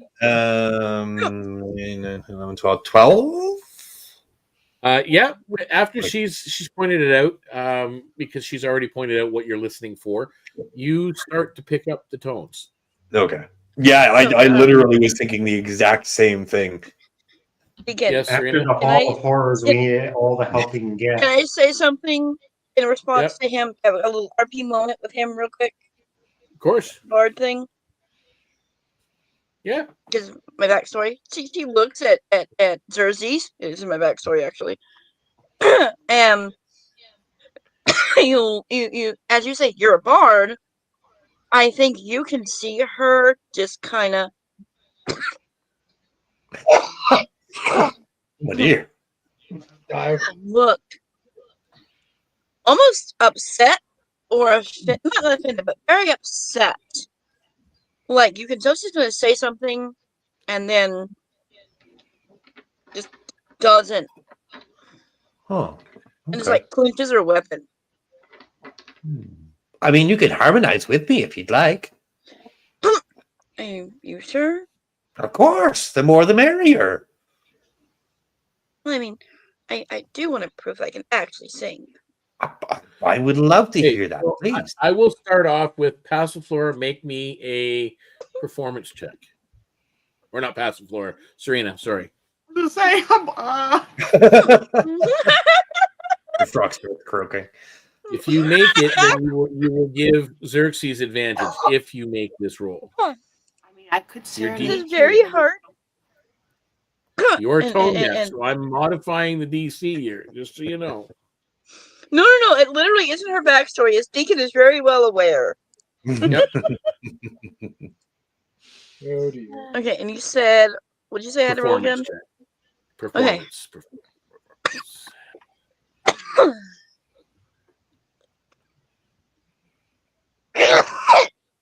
Dirty 20. Nice. Dirty 20. So it does give you advantage, Xerxes. As the tones that she's humming are not the tones you're looking for. Sorry, say that again. And These are not the you're tones starting you're to looking match the for. harmonies in your ear that you're hearing, and it's not those. So I'm trying to can sing the tell ones she's that she is trying. telling. I'm trying to sing the ones that she is telling me to sing. No, you're trying to match the magic. Okay. She's giving you advantage because she's telling you what tones not to do. Oh, I see what you mean. Okay, cool. Okay. She is trying as hard as she don't do possibly those. can. Just in case, I'll guidance myself. Because it does seem to be reacting negatively to her tones. I probably won't need it, but you never know. Yeah, whatever. 25. Nice. As the resonant hum echoes in your ears, it begins to actually increase in volume, and it echoes through the room as your efforts find the core's weakness. The crystal's light flickers and dims. Cracking spider webbing across its surface. With a final decisive push, the core shatters, releasing a burst of harmless light. The magical barrier flickers and dissipates, revealing reinforced steel door that comes down and closes in front of you. As the barrier was there, you've seen through it, you've seen the workers. Now the steel door comes across, and it's got the Gilded Accord's ominous insignia on the actual door. Beyond it, lies the heart of the laboratory, waiting for your next move. So there's a locked door here at this point, or it looks like a locked door.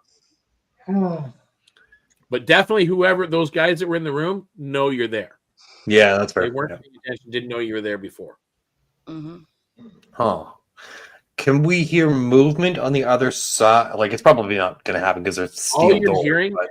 is that resonant hum. Yeah, it's still echoing in your ears. Okay. Is there an obvious lock on the door, like something you can pick, or you look at it and as this big iron, like this big steel door closed, you assumed it would be a locked door. You're looking at it. There's no locking mechanism on it. There's no even handles on it. It's just a door with a crease in the middle. Maybe our resident person should take a look at it. Oh, past the floor? Yeah, that's what I was thinking as well. It's like a locking thingy. Yeah, I'm willing to try.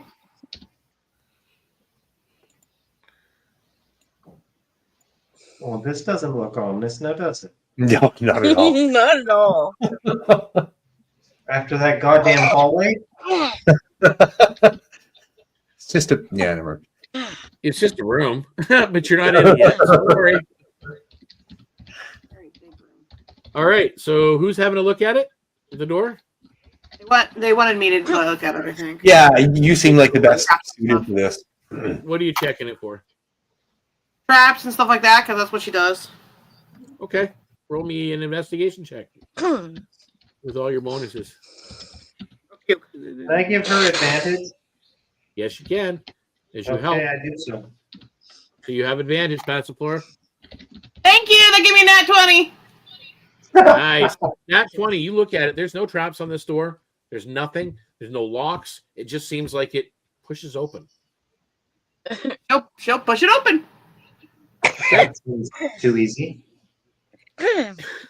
Yep. The door groans as it slides open, revealing the core of the Accord's operation within the Elder Grove. The room is vast, its stone walls reinforced with dark metal struts, pulsing faintly with Etherbloom energy. Pipes and conduits crisscross the ceiling, their surfaces glowing with shifting colors as magical energy flows through them. The center of the room is dominated by a massive crystalline apparatus, its translucent surface humming with power. Around it, robed figures, Accord technicians scramble to adjust controls and monitor the energy levels displayed on a floating holographic ruins. The air is sharp and the tang of ozone and the acrid scent of overheated machinery. Your arrival does not go unnoticed as the door slams shut behind you as you guys move into the room. That technicians scatter, activating defensive wards embedded in the walls from behind the crystalline structure, emerging a towering construct. Its form sleek and deadly. Etherbloom crystals are embedded into its chest and limbs, each one pulsing with raw, magical energy. The construct's glowing eyes lock onto you, and its voice echoes with an artificial, reverberating tone. Unauthorized presence detected. Neutralization protocols engaged. The room hums with tension as the construct steps forward, its limbs humming with lethal power. One moment, guys, as I... Oh, you're good. More fight. Well, we went all this time with no fight. I know! No, we were just almost killed by a hallway. I was good, boy. I gave you more role play opportunities and some challenges, but sorry, there has to be something here. And they almost killed us. Well, we enjoyed the role playing and the puzzle. I will have to admit, I did enjoy the stupid hallway. It was kind of funny. It was kind of fine, but boy, are we in trouble now. Yep, you are. Okay, so I'm going to ask one at a time for initiative, please. Before we do that, has it been an hour since? Sorry? Everybody can have one action before initiative. I was going to say, has it been an hour before, like, since I last casted Armor Bagathus? No. No? Okay, so it's still active. Okay, cool. Okay, I just want to make sure. Cool. Yep. And that means I have dexterity advantage.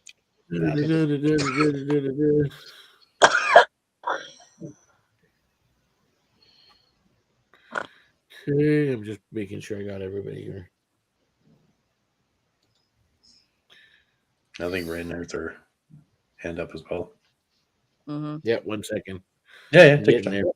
I'm just writing everything down here, guys. Yeah, that's fair. Getting it ready. Oh no.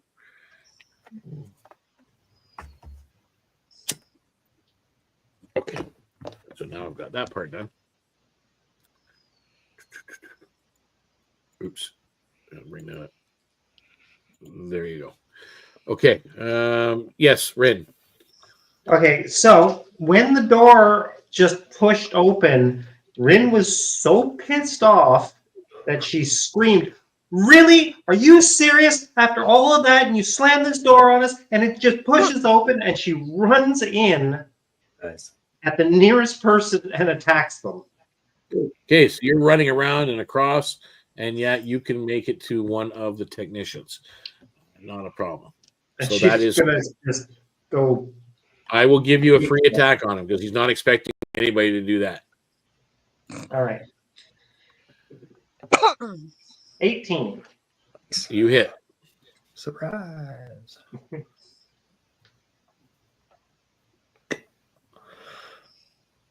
Dynamic impact? 5 5 points. and nat 20. Nice. Nice. And I forget, how do we do the nat 20 Initial now? roll. Just Huh? double the initial roll. Double the initial roll. Okay. 6. And another 7. Another 7 points. Very nice. Excellent, excellent, excellent, excellent. Okay. Anybody else taking an action before we start initiative? Yes. Hide. Oh, and Passiflora, you next. I'm going to cast a mirror image on myself. So 3 of me just are now standing next to each other. Whereabouts? Just where I am. Roughly around, yeah, just around you. Yeah, you don't have to create tokens or anything like that. It's just, well, I mean, get it what you want. They mimic my actions. And if I'm attacked, the creature has to roll a d6. When we get to that, I'll explain it. Yeah, we'll get there. Okay. Yeah. And yes, Passiflora, you were next. And yes, Oswald, I see your thing up. She wants to hide. Is there anywhere she can hide to try and get like cover and stuff? There's no cover in here. Yeah, I was worried about that. Okay. I'm just gonna try and disperse a little bit so that there's no like area effect that can hit us. So I'm gonna spread, down, south area. Yeah. Okay. All right, Oswald. Oswald's just gonna put on a wry smile and goes, "Since it can't be helped," he points to the construct in the back and just goes, "If that's the case, then I challenge you to a duel, oversized machine." Okay. So you yell out a challenge to the construct. Yeah, I'm doing compelled duel. The spell. Oh, okay. So you're going to do that. Let me just double check here.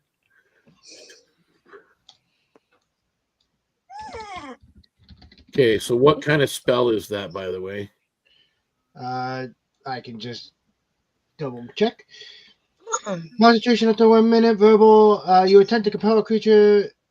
They must make a wisdom saving throw. On a failed save, the creature is drawn to you compelled by your divine demand.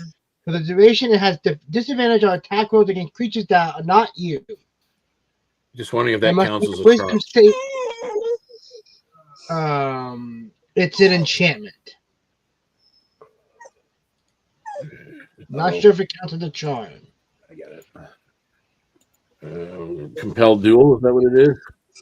Yep.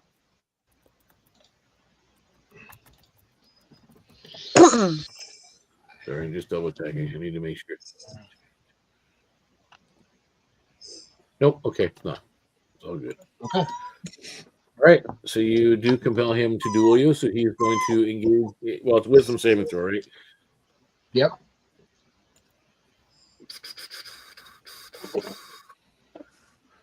There we go.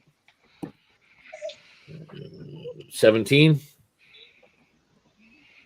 That I think passes. Yeah. Okay. That passes. Oh no. Okay.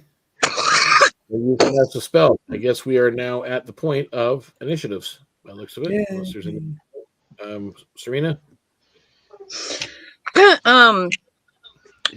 So I'm pretty sure this will not work, but I'm gonna try and reason with them. You'll do it anyway. Because she has to do it. She has to try at the very least to try and Okay. reason with them to not fight us. So, All right. So you start talking. yes. Okay. Oh crap! My brain is not working. So why don't we not? Why do we not? Well, why don't we not fight instead? We're here, take over, and you guys just leave, and we're not gonna fight you. Nope. Why don't you just? Oh, no. After all that crap, I'm kicking their ass. No, there's no reason to actually fight them if we can get them just, if they'll just Okay. leave. So Hey, roll. before we get into the initiative round, just to paint the scenario, is that we had Oswald cast an offensive spell on the construct and tried to compel it to target him. Rin rushed up and brutally damaged one of the technicians working on the controls. And Serena is and we've got Passiflora kind of off, trying to distance herself from the group.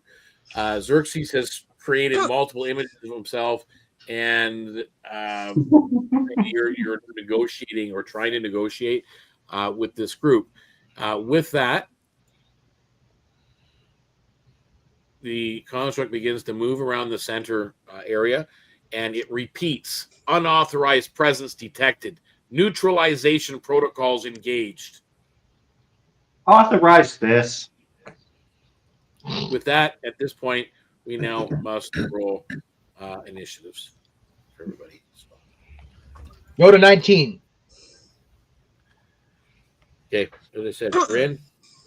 23. 23 for Rin. Serena. That would be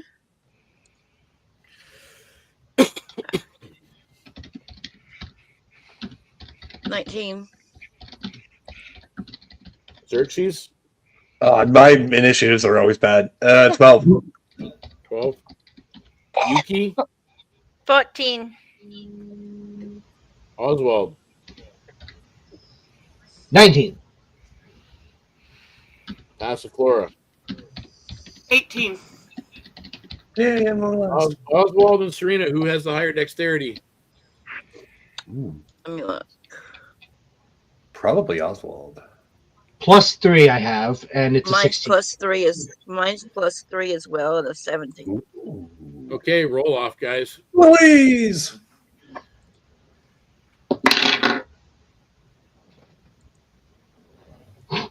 I got a 14. 1. Okay. So Serena, you're going to go first before Oswald. All right, so at the You got top it of the used round now. is Rin. Rin, you get to attack this guy again. I'm going savage mode on him. Absolute beast mode. 14. Are you sure you're not a barbarian? Right now I am. I'm so pissed about the door.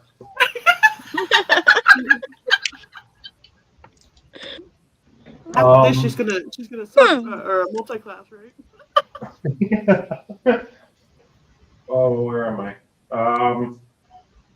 16. So you.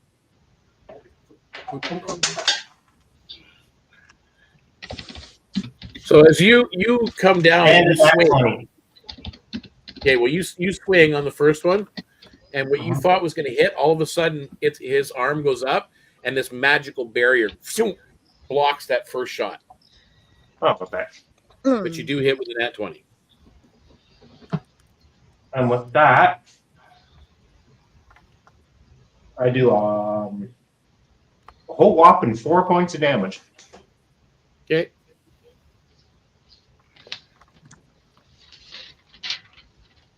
All right, and now is that the end of your turn?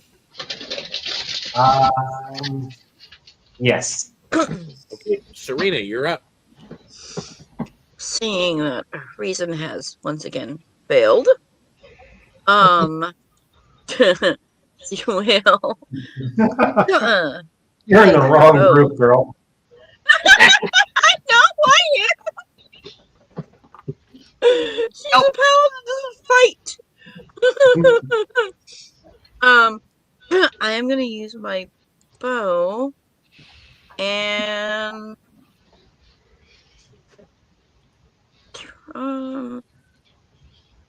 yeah, how far away is that?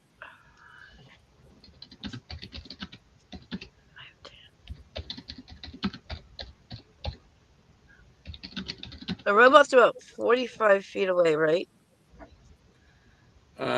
From you, 50 or 40, yeah, 45. And you said it had a crystal on its chest? It's crystal on its legs, its arms, chest. Okay. I'm gonna fire at the robot. Hopefully I hit it somewhere, where it'll hurt it. You know what I mean? Yippers. Roll me to hit. Come on. Give me a very, very good roll. Come on.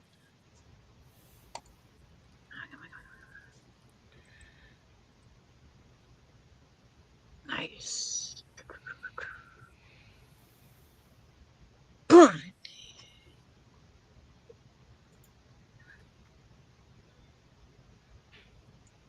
26 to hit. You hit. Sweet.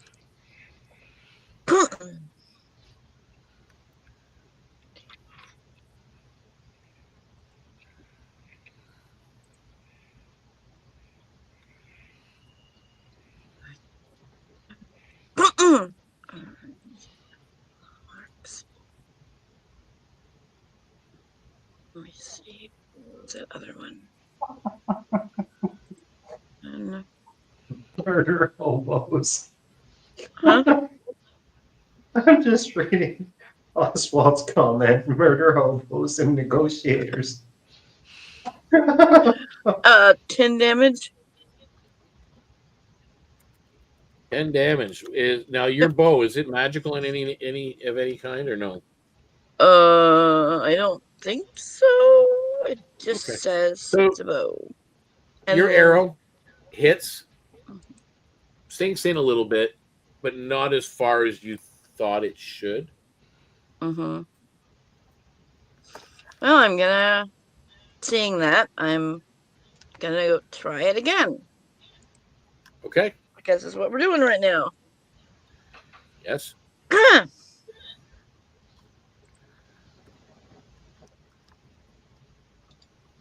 Ooh, sweet. I got a nat 20 on the second shot. Nice. Sweet. So it hits. And then double the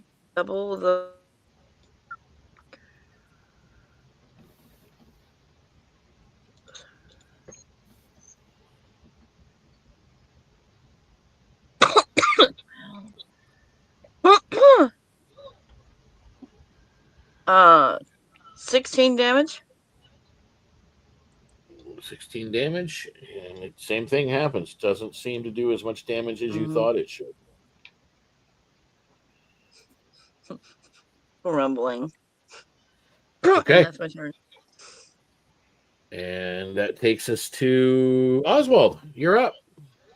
Okay, I'm gonna try it again. Oh wait, no, I don't put the roll. It's easy to put the roll. I'm going to basically cast Same spell. Compel Duel.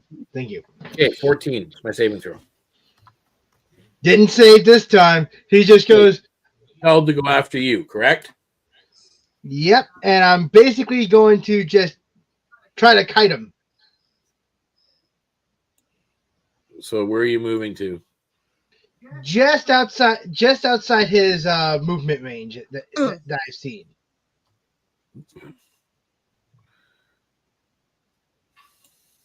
So that he can't basically come and hit me.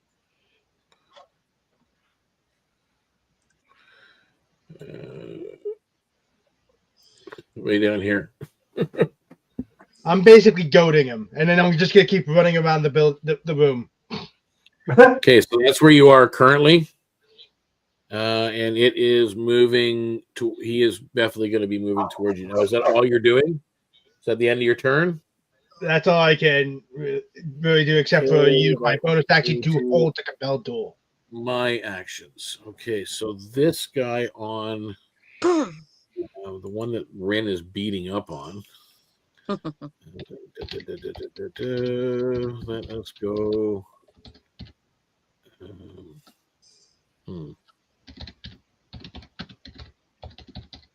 It doesn't really have much there.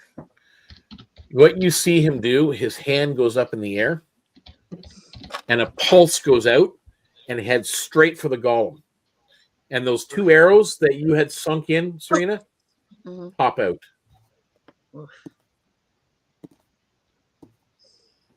As it seems to heal. Well, I know who I'm aiming for. Okay. This guy here in the middle, he's going to attempt to attack you, Xerxes. So what does he have to roll to figure out which one's which? He's casting a magic missile. I'm sorry, you're asking. Missile. Yeah, Xerxes. Okay. So, where is it? Each time a creature hits me with an attack roll during the spell's duration, it has to roll a d6 for each of my remaining duplicates, so 2. If any of the d6s rolls a 3 or higher, it hits one of the duplicates instead of me. Now that means that duplicate is destroyed, but it does mean that it doesn't hit me. Okay. So 2 of the magic missile bolts would potentially hit the other. Okay, so 1 will hit you, and then 2 will hit potentially them. Yeah. Just roll to 2d6, and if they are 3 or higher, they hit the duplicates. Okay, so the first one was a 5. Okay, so 1 duplicate's gone.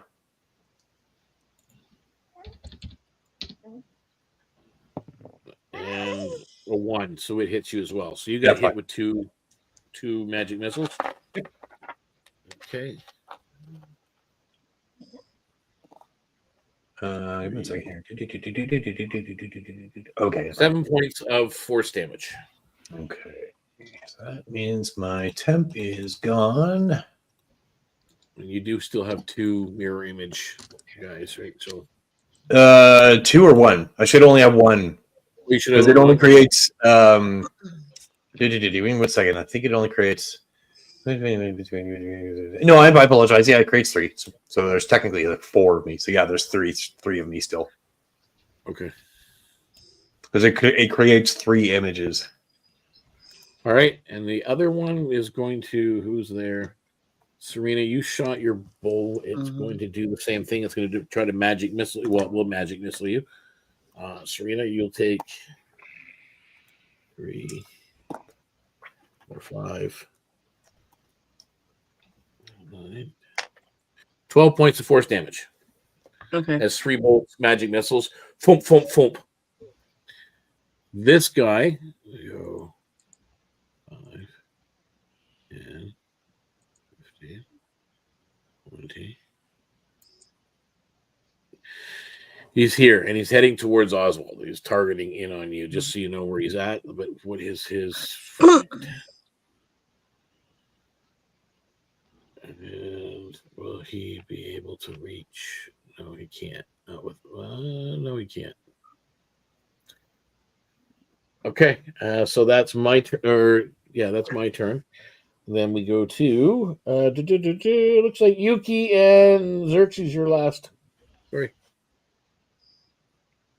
So Yuki, you're up. Okay.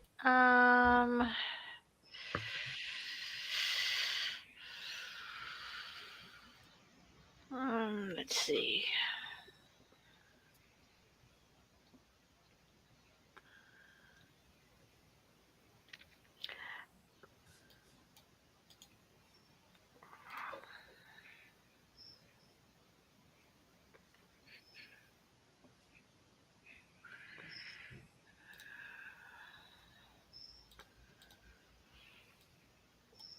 Just double checking what my spells do.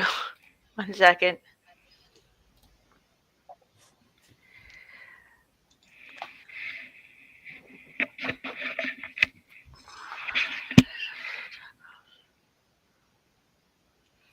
Okay, I think I'm gonna try and use Bane on some of the bad guys. Yep. How close are they? Well, to you, the construct is probably the closest. Construct is 30 feet away. 35, 45, 50.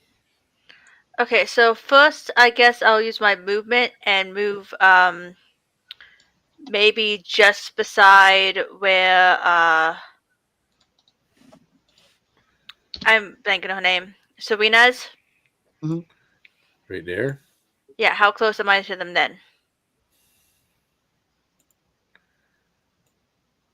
20, 40, 35, 25.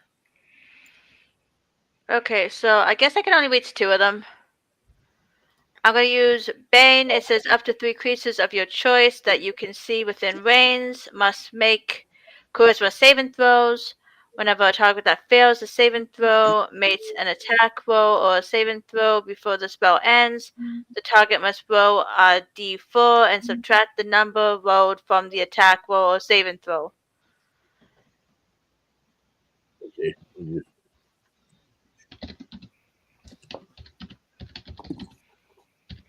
Okay, that is a 16 for the construct.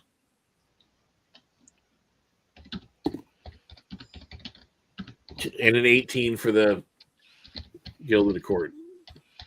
Okay, and it would be against my what? Your spell DC? Okay. My spell DC is 15. So they both saved. Yep. Okay.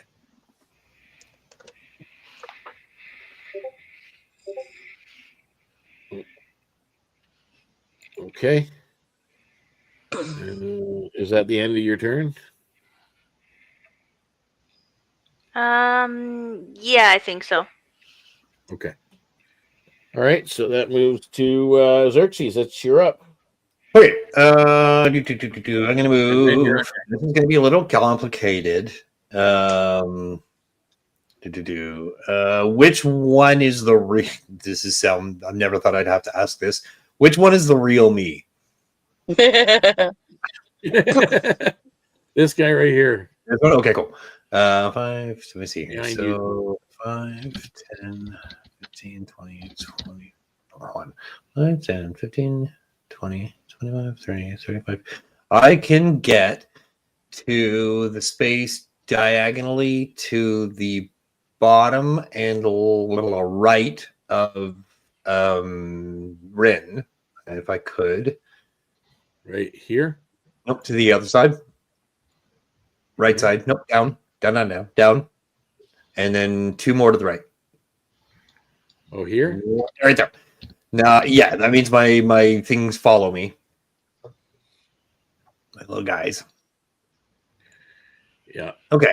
The And red area is actually a bunch of crystals in that in the ground. Like you're standing basically on like glowing crystal.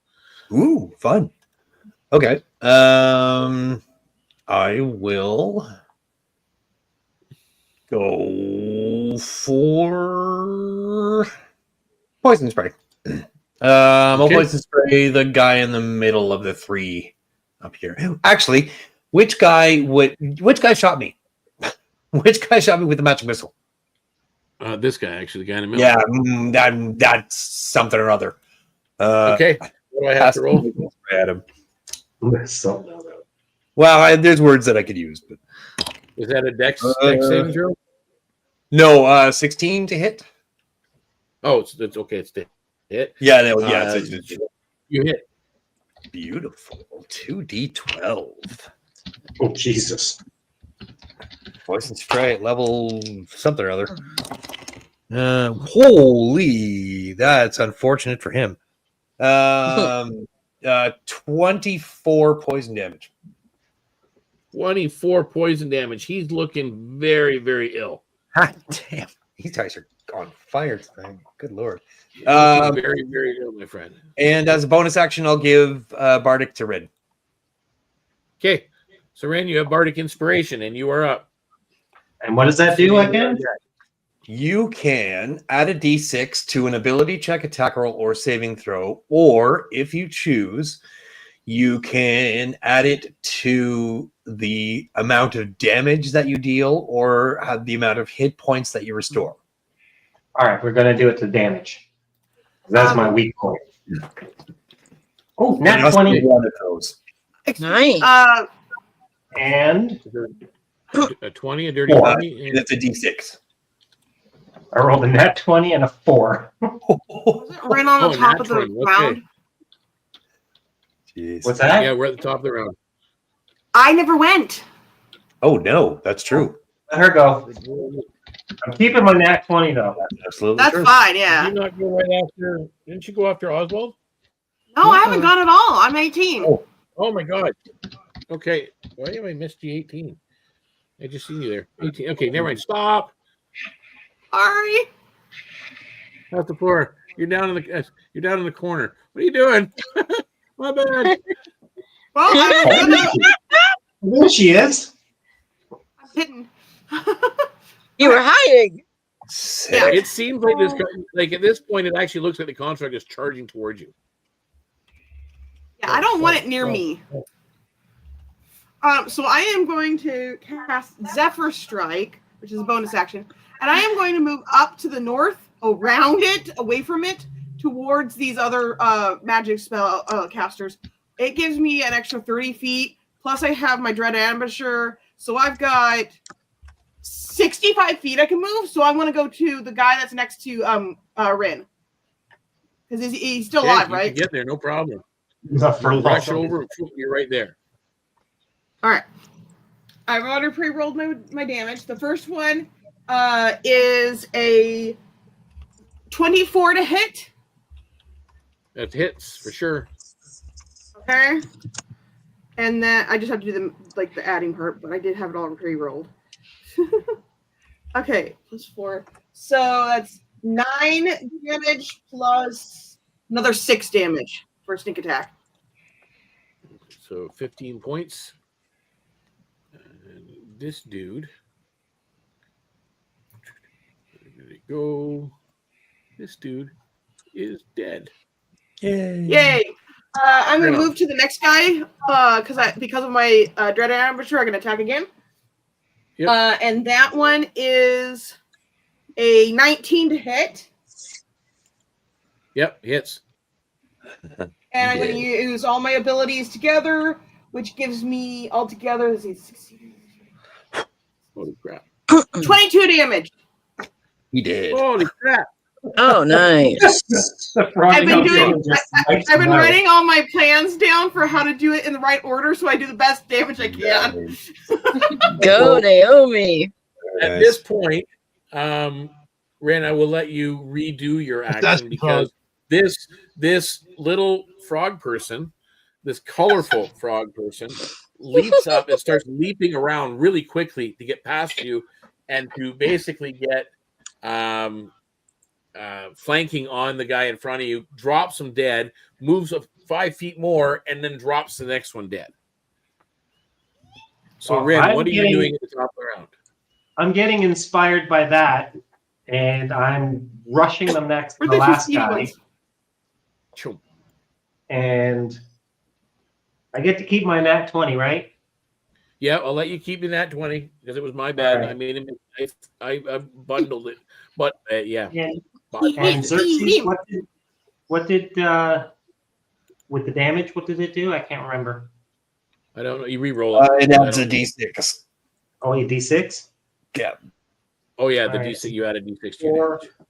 8 points, right to his head. And that was with your double. Huh? That was with the double because you rolled a nat 20. Oh, sorry, 16 then. Yeah. 16.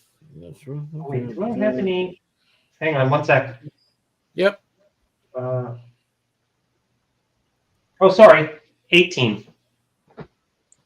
Okay. Oh, wait, do I, for the attack bonus, do I add to the damage or just to my roll? You mean your double? Your double is only to your initial roll. No, my attack bonus. I have strength and dex. I don't have You're those two. using. Yeah, no, you don't add them together. You just pick one. Which are you, if you're using it as a finesse weapon or if you're using it as a physical force weapon? Oh, I'm just going to town on these guys. So you're using your strength modifier. Yeah, there's no finesse involved here. So that's another 4. Another 4. Okay. He's looking really badly hurt. Okay. And I completely missed on the second strike. Okay. Second strike is a miss.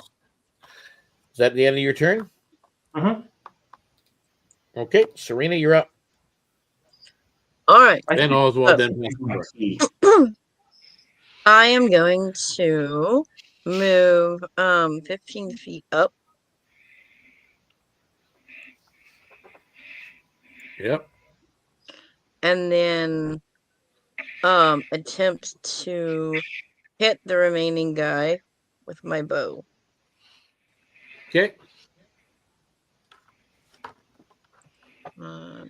Yeah.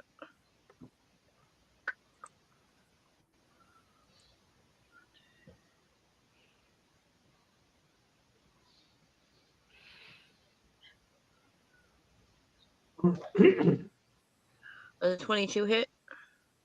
Yep.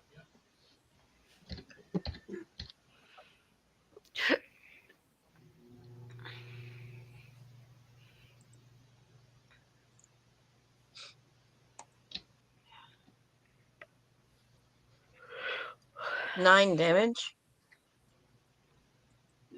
Okay. He drops to the ground. And then for my bonus action, I would like to cast magic weapon on my longbow. Or my bow. Okay. So your bow is now considered a magical weapon. And I'm going to use my second attack to attempt to hit the golem again. With a magic weapon this time. Yep. I just found out I had that spell. Didn't even know I had it. Yeah. The blade fan that you gave me, it's 1d4 plus 1. Does that mean it's a magic weapon, or is that just the damage on it? No, that's just the damage it does. Okay.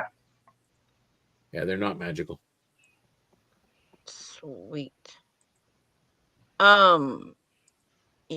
I rolled a nat 20 again. Okay. Roll your damage.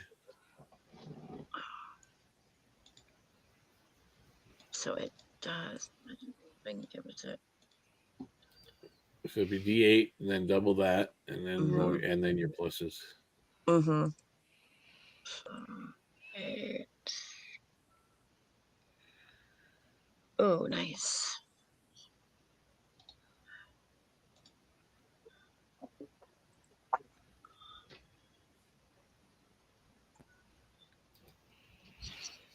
I believe that's 16 damage. 16, okay. Excellent. Okay, it sinks in fully. Okay, is that the end of your turn? Yes. Oswald, you're up. Okay, since all the bad guys are dead except for this thing, I'm going to cut off Compelled Duel and then activate magic weapon myself on my glaives this time. Okay, so you stop concentrating on compelled duel, so it's broken. You do bonus action, magic weapon. Now what are you doing? I'm stabbing him. And then to basically keep kiting him. Try to keep I thought him you on. said you cast it on your brain. What? I thought you said you cast it on your brain. Ha ha ha. Well, I was over by the coffee and I couldn't hear you clearly. I'm like, he cast a magic weapon on his brain? What's he going to do? Outthink it? That's a dirty 20. Nice. Okay. 1d10 plus 2. There's my d10. There's my d10.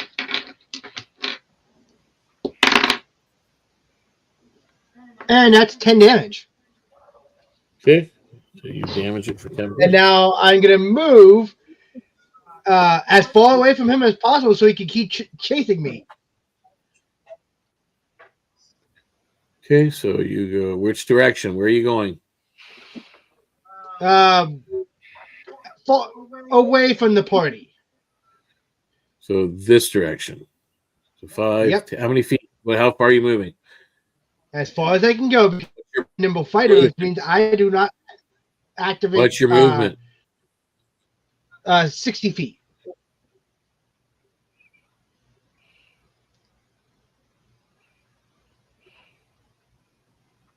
Okay, you're over there. However, you did leave his attack range, and he's in attack. I have nimble fighter. I do not activate Okay. attacks of opportunity. All right. So he's going to then at that Too point ignore you. fast. Okay. At the end of your turn. Yes. Hopefully he'll still Okay. follow me. You're up. Okay, I have a question for you. Yes. Oh, did everyone move away from the drawer? There's not. Is anyone? I can't tell on the map. Is there anyone next to the actual construct right now? Nope. Awesome, because that's exactly what I wanted. I am going to drop Zephyr Strike, which I don't know why it's a concentration because it's a one-turn thing anyway, but whatever. Anyway, and I'm going to cast Hail of Thorns. Okay? Yep. It's a bonus action. The next time you hit a creature with a ranged weapon attack, before the spell ends, this spell creates a rain of thorns that sprouts from your ranged weapon or ammunition. In addition to the normal effect of the attack, the target of the attack and each creature within 5 feet of it must make a dexterity saving throw or take 1d10 piercing damage on a fail or half as much on a success. So, Okay. roll for that. I'm trying to figure it out. Of course, I roll in that one, so it doesn't do anything. At least not this one, but it's at least up and running for next time. Okay. So you've got Zephyr Strike on him. Yeah. And then is that the end of your turn? I am going to move to my left about 3 squares over, actually 4. Do 4 over to the left, so that way I'm further away from the party because he does range. Or like a AoE. Left. No, the other way. Other way. So about Yeah, that way. here? Yeah, right there. Okay. That way we're more spread out, so it's less likely we'll all get hit. Okay. And that brings it to my turn. But I have that up and running, so that's good. All right. Yep. My turn, and then Let's it'll see be what roll you I on deck. So,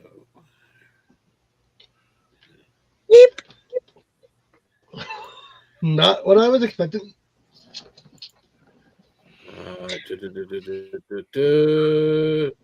we'll do. Yeah. Okay. Where is everybody located? Here's Bye, Bunny. Oh. Bye, Buggy. If I roll over a d6, it takes him out, but otherwise it's nothing because he's too far away. What you guys see is this thing charge up to Yuki and close to Serena, and all of a sudden it just clenches its fists, and this pulse radiates out from all the gems and the shards and the crystals that are in its body, and it sends this corrupted Etherbloom energy out into the room, 15-foot radius all around it. Constitution saving throw, please. Is that for everybody, or is that Just for Serena and Yuki? Okay, Yeah, I was I gonna say think I think I'm within 15 feet of it though. Where are you? Oh, your one bug is. Yeah. Your one 2 duplicate. of them are. Okay, cool. All right, good. Yeah, So this was a what?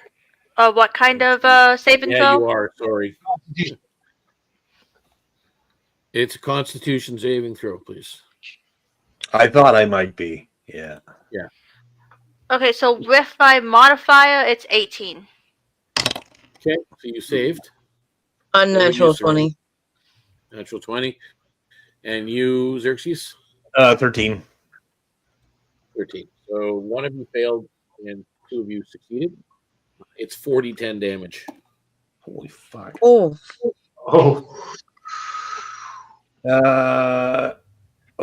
However, does it beat the D6s? That's what I'm trying to figure out. Because it's a wave. 15 points to Yuki and Serena, though. Oof. That's half already, by the way. Ouch, Captain. So we took 15 damage? Goodness. Yeah. It rolled a 3, so it hits your duplicate. Thank God. Yeah, because that was 30 points of damage coming your way. Yeah. Ow. Mother. And it is the end of its turn. So that would bring us to Yuki. You're up. As this blast and it was radiant energy. Okay. Well, first thing I'm going to do is I'm going to use as a bonus action, Hair's Agility. As bonus action, you can make a quick hop, increase your movement speed for this turn. My movement speed is 35. I am moving away from that thing. You cannot. If you move away, you'll be hit with a attack of opportunity. Possibly. So you're moving which direction, left or right? Yeah, because if I just stay there, I'm going to get smacked again, dude. So I kind of have to move. Yeah, take the chance. So 5. How many feet? I'm going to run over to where I guess the passive floor is. You're going up here? Yep. So yes, it will make an attack of opportunity on you. As I clenches its fist and attempts to slam you forward. There's a 18 to hit. Okay, let me double check my armor thing. My armor class is 16, so you hit. It hits 2d12 plus 4. 24 points of bludgeoning damage. Ooh, damn. Ouch! I'm down. Oh.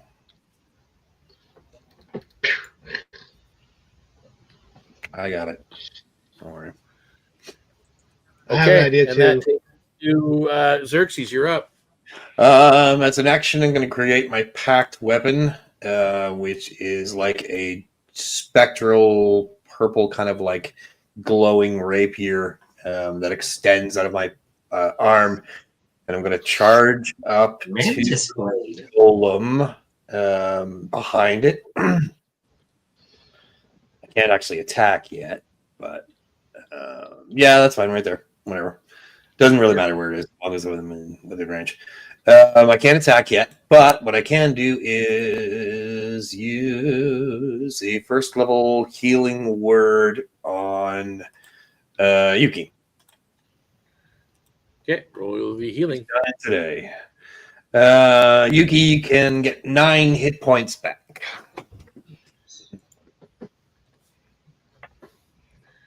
Nice. Does that bring you back up, Yuki? With 9, I have 9 hit points, so I think so. So you were only at 0. Okay. All right. So you are back conscious, but you are on the ground, just kind of leaning half against the wall. It slammed you hard as you went forward, and you're now behind this thing, Xerxes, and that brings us now to top of the round, which is Rin. All right, I'm going to hang on. I'm going to use a key point on my attack, and I'm going to throw my fan at this thing from where I'm at. Yep. I just got to remember what. Hang on.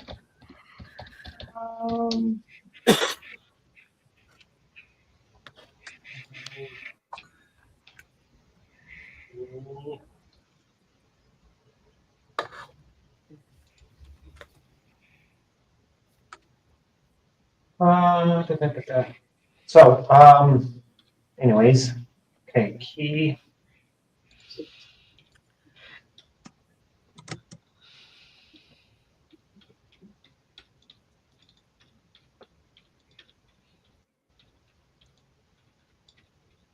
Okay, I'm going to use key and powered strike. Oh no, I can't do that. It's 6. It's level 6. There you go. Yeah, you're not Okay, there yet. never mind. Never mind about that. Stunning strike. That was it. Okay, so you're going to attempt a stunning strike.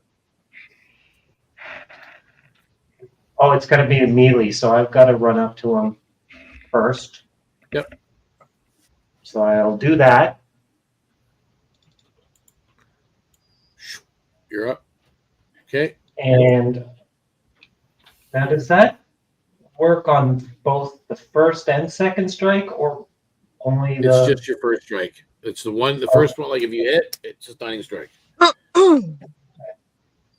So does a 17? Where's my paper? 17, 20, 21, 22, 20, 23 hits. Yes, it does. Okay. And he gets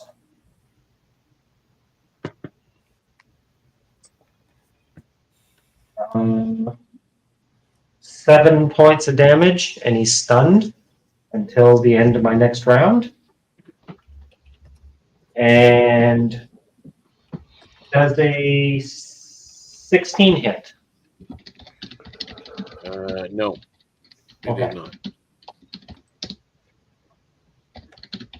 Okay, so at the end of your turn, Yes. Serena, you're up. All right. I would like to move if possible. 25 feet should put me above the first dead guy.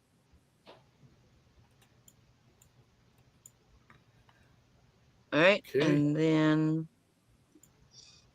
I'm gonna try hitting with my bow again.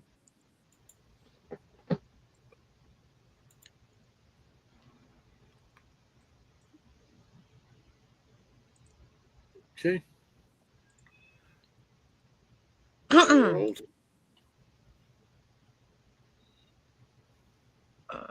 30-20 to hit. Yeah.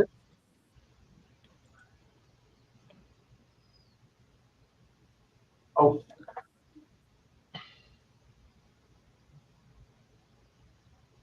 One second.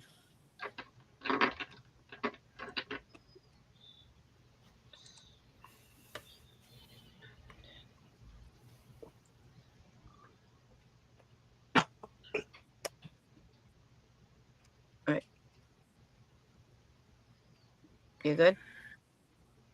How's her damage? Oh, you said just a second, so I was making sure. No, I you was were- talking to Ren. 11 damage. 11? Mhm. Okay. And then for my second attack.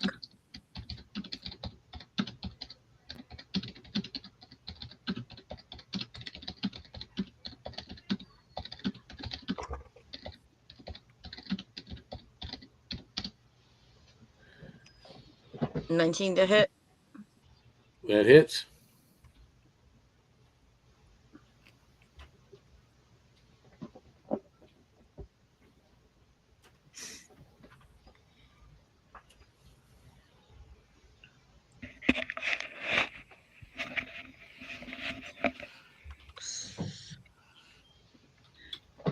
Oh, 11 damage.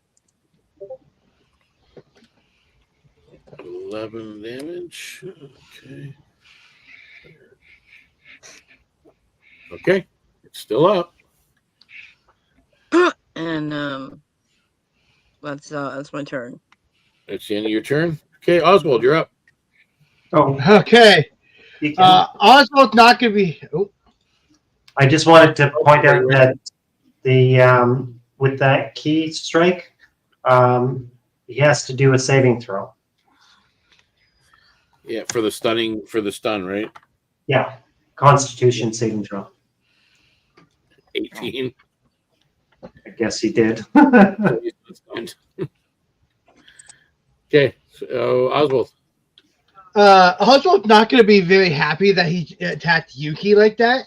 So he's going to charge right at this creature's back, and the vine smite him right in the back, going, I am your opponent. Okay. Roll the hit.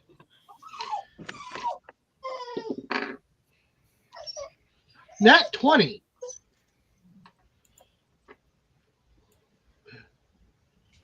Okay, now I gotta roll the damage for Divine Smite, which is 1d10 for the regular weapon, and then at second level it is 2d8. Sorry, Nitty.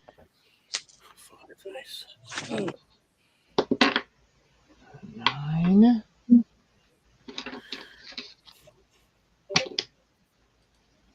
2, 7. So 18 damage. Radiant damage. Okay. Oh, radiant damage? Yep. 18. You said 18 damage, so 9 damage. Okay. And in my bonus action, since I hit with my Divine Smite, I'm going to activate my Channel Divinity, Inspiring Smite. Immediately after you deal damage to a creature with your Divine Smite feature, you can use your Channel Divinity as a bonus action to distribute temporary hit points to creatures of your choice within 30 feet of you, which can include you, but I'm not going to do that. The total number of temporary hit points equals 2d8 plus your level in this class, which would be +5. So, yeah, that attack on it did have damage, so.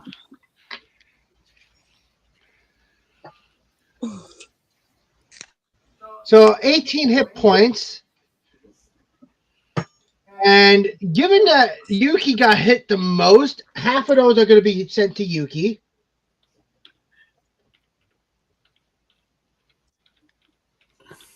And the other half is going to be split between I'm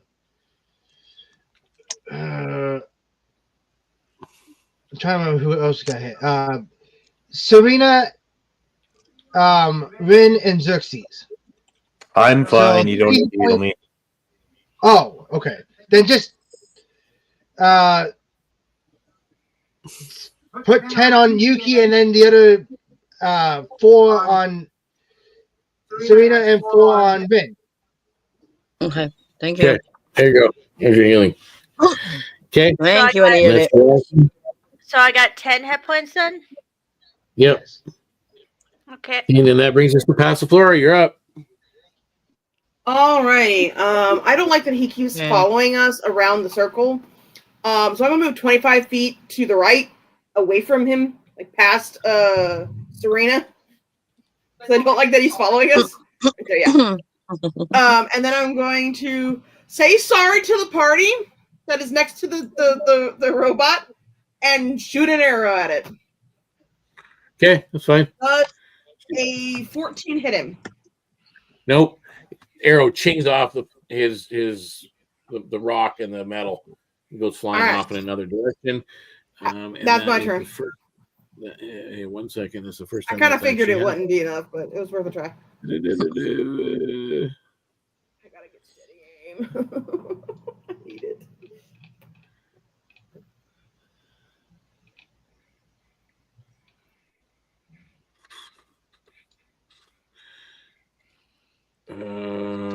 I need Xerxes, Oswald, Rin, and Yuki to roll me a d6, please. Sure. Is it trying to attack us? Nope. It's not moving. What you noticed is an arrow came flying over your shoulders, basically, and hit this thing in the back shoulder, and it bounced off and went up. Oh, okay. no. Yeah, I got you. Oh no. 2. Okay. 2, okay. Oswald? 1. Oh no! Oh no, Yuki! Xerxes? 3. Sorry. 3. And Yuki?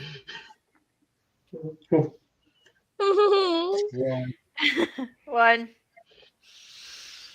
Okay. Xerxes, you rolled a 3, right? I did. Okay, so the highest of the 3. The arrow hits one of the conduits above your head, because as I mentioned, there is conduits going everywhere up top, and it hits the conduit and it bursts, and this unstable magical energy comes jutting down to basically. I need you to make a dexterity saving throw. Sure.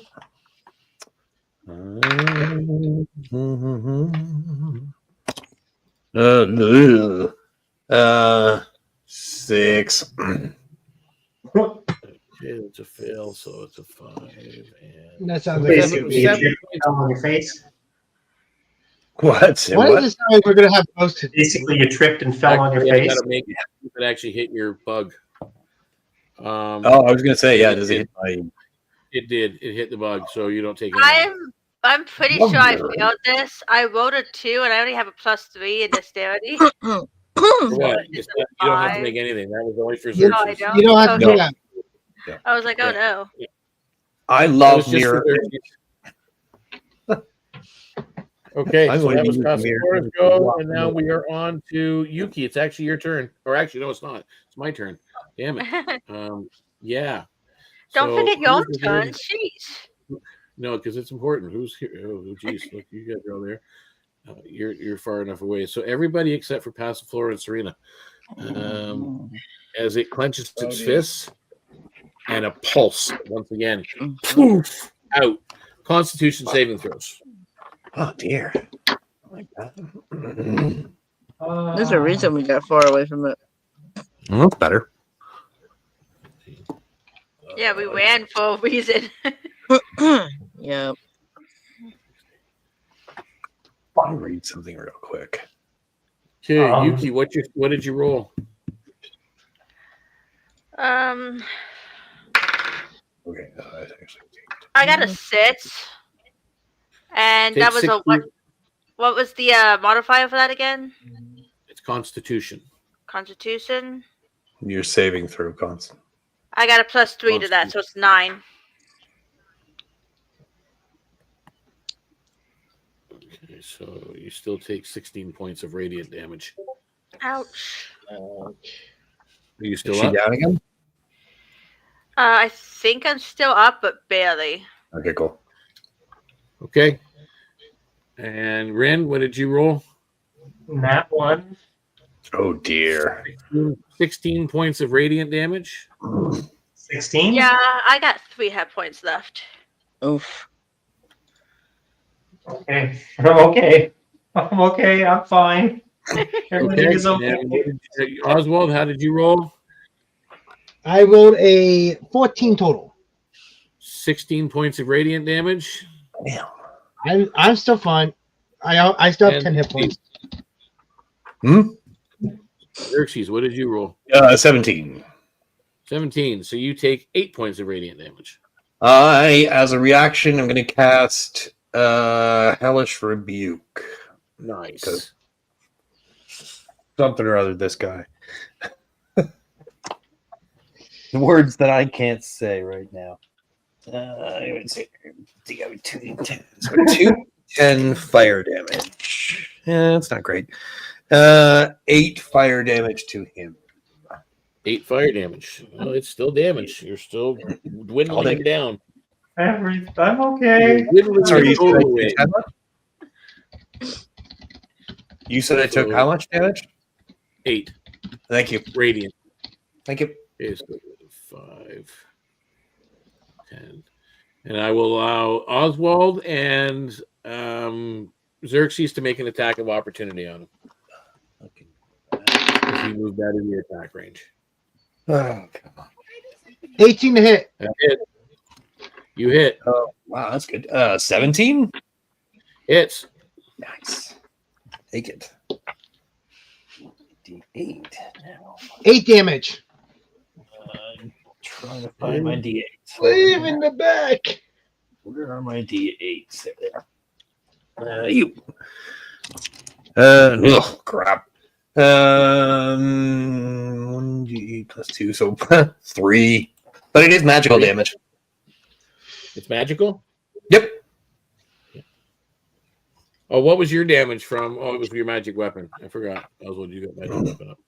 Yeah, I have a magic weapon. Okay.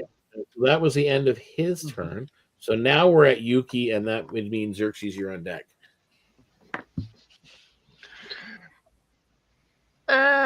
Okay, well, first things first, is he close enough that if I move, he'll hit me again? Yeah. Yeah, probably. You're within melee range with him, so yes. Hit Okay, him. so Yeah, I'm gonna use my healing spell first in desperation of not being downed again. Good idea. Okay. So I'm gonna use Prayer of Healing Oh dear. to creatures of my choice that you can see within range. Each regain hit points equal to 2d8 and your spellcast modifier. I hate to be that guy, but that casting takes 10 minutes. Really? Yeah, sorry. Better to do Twilight Sanctuary, honey. I really hate to be that guy. Okay. That's used for That camping, not. I'll have Sorry. to use Healing Word, maybe. Yes, that is us, friend. Yeah, I apologize. So who you be healing is the question. Well, obviously I have 3 hit points left, so I'm gonna heal. I'm gonna give myself the pep talk. Is what you're saying. at this point, if I don't, I'm gonna be downed again. Okay. So a creature of your choice, 1d4, and my spellcasting modifier. So I'm doing that. Not that it's gonna do much because I rolled a 1, so it's a 5 altogether. Okay. Mark it down. Is that the end of your turn? Well, if I move, he's gonna hit me, and he does a lot of damage, so I think so. Okay, so you're just going to stay there. No problem. Okay. And that would bring us to, Xerxes, you're up. Pushing is an action, yes? Pushing something? Yeah. Yeah, it's an attack. Yeah, Physical attack. I mean, I'm obviously going to run up to it. Can I run around? Yeah, can I move one space up? I want to try to be as much of a distraction so that it is trying to hit me rather than Yuki. Okay. If possible. Like I'll call it a bad word or something. I don't know. Are you making any attacks on it? Oh, that's a good hit. 18, 19, 21, 23 to hit. It hits. Most definitely hits. Jesus, this damage. You're banished. 4 piercing, 4 but damage? magical. Magical damage. 4 points. That does the trick. You're That taking it takes down a little at a time. Flashing that dice to the dice jail. Oh, it's going to the It's dice. into the down, and that brings us to the top. We're back to Rin. All right, I am going to. I'm just going to attack it. Not much else I can do. 18. That hits. And it gets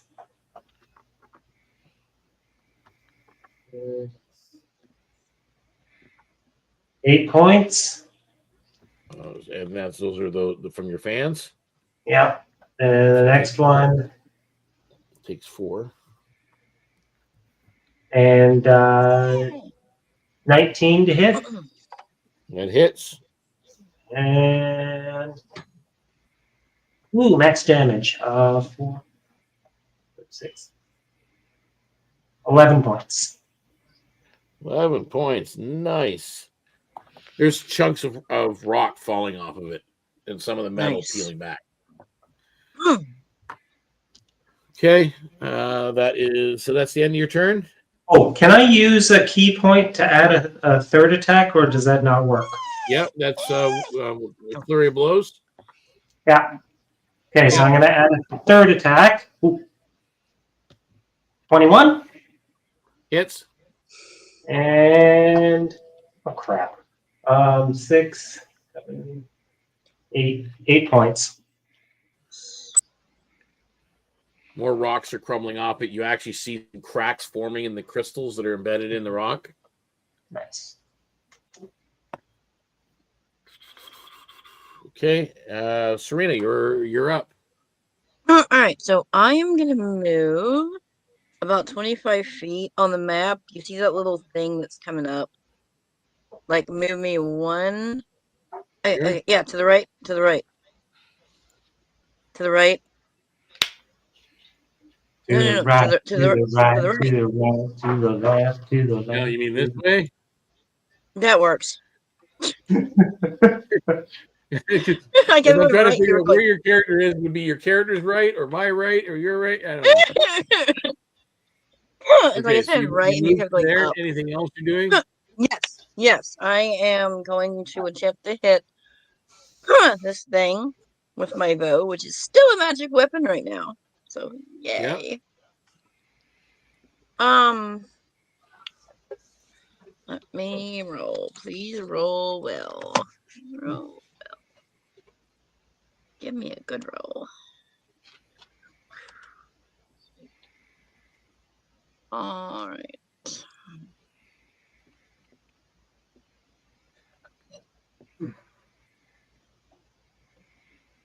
$26 to hit.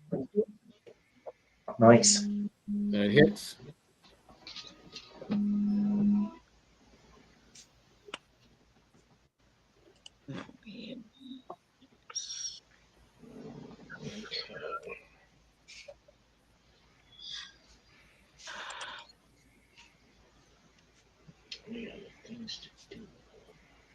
$11 damage. Okay. And then, if it's still up, I'm going to use my second attack to hit it again. It is. Where is that thing right there?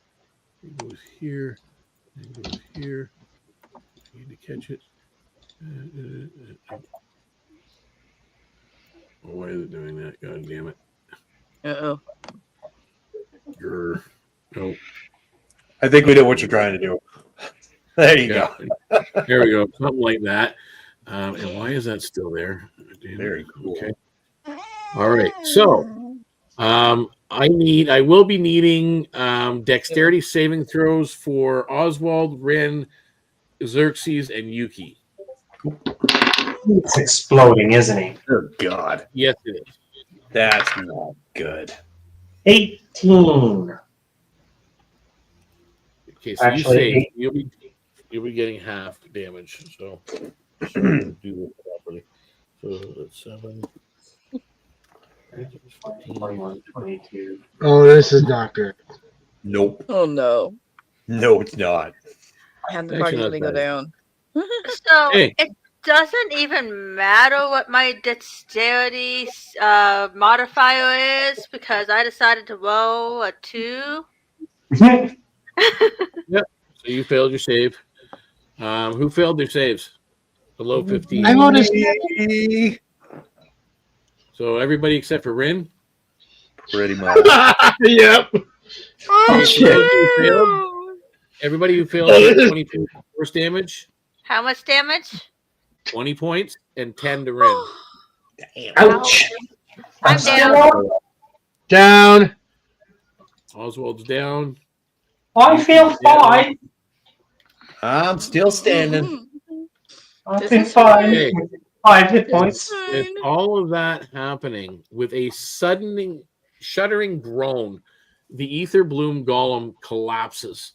Its glowing crystals dimming and cracking as arcs of wild magic leap into the air.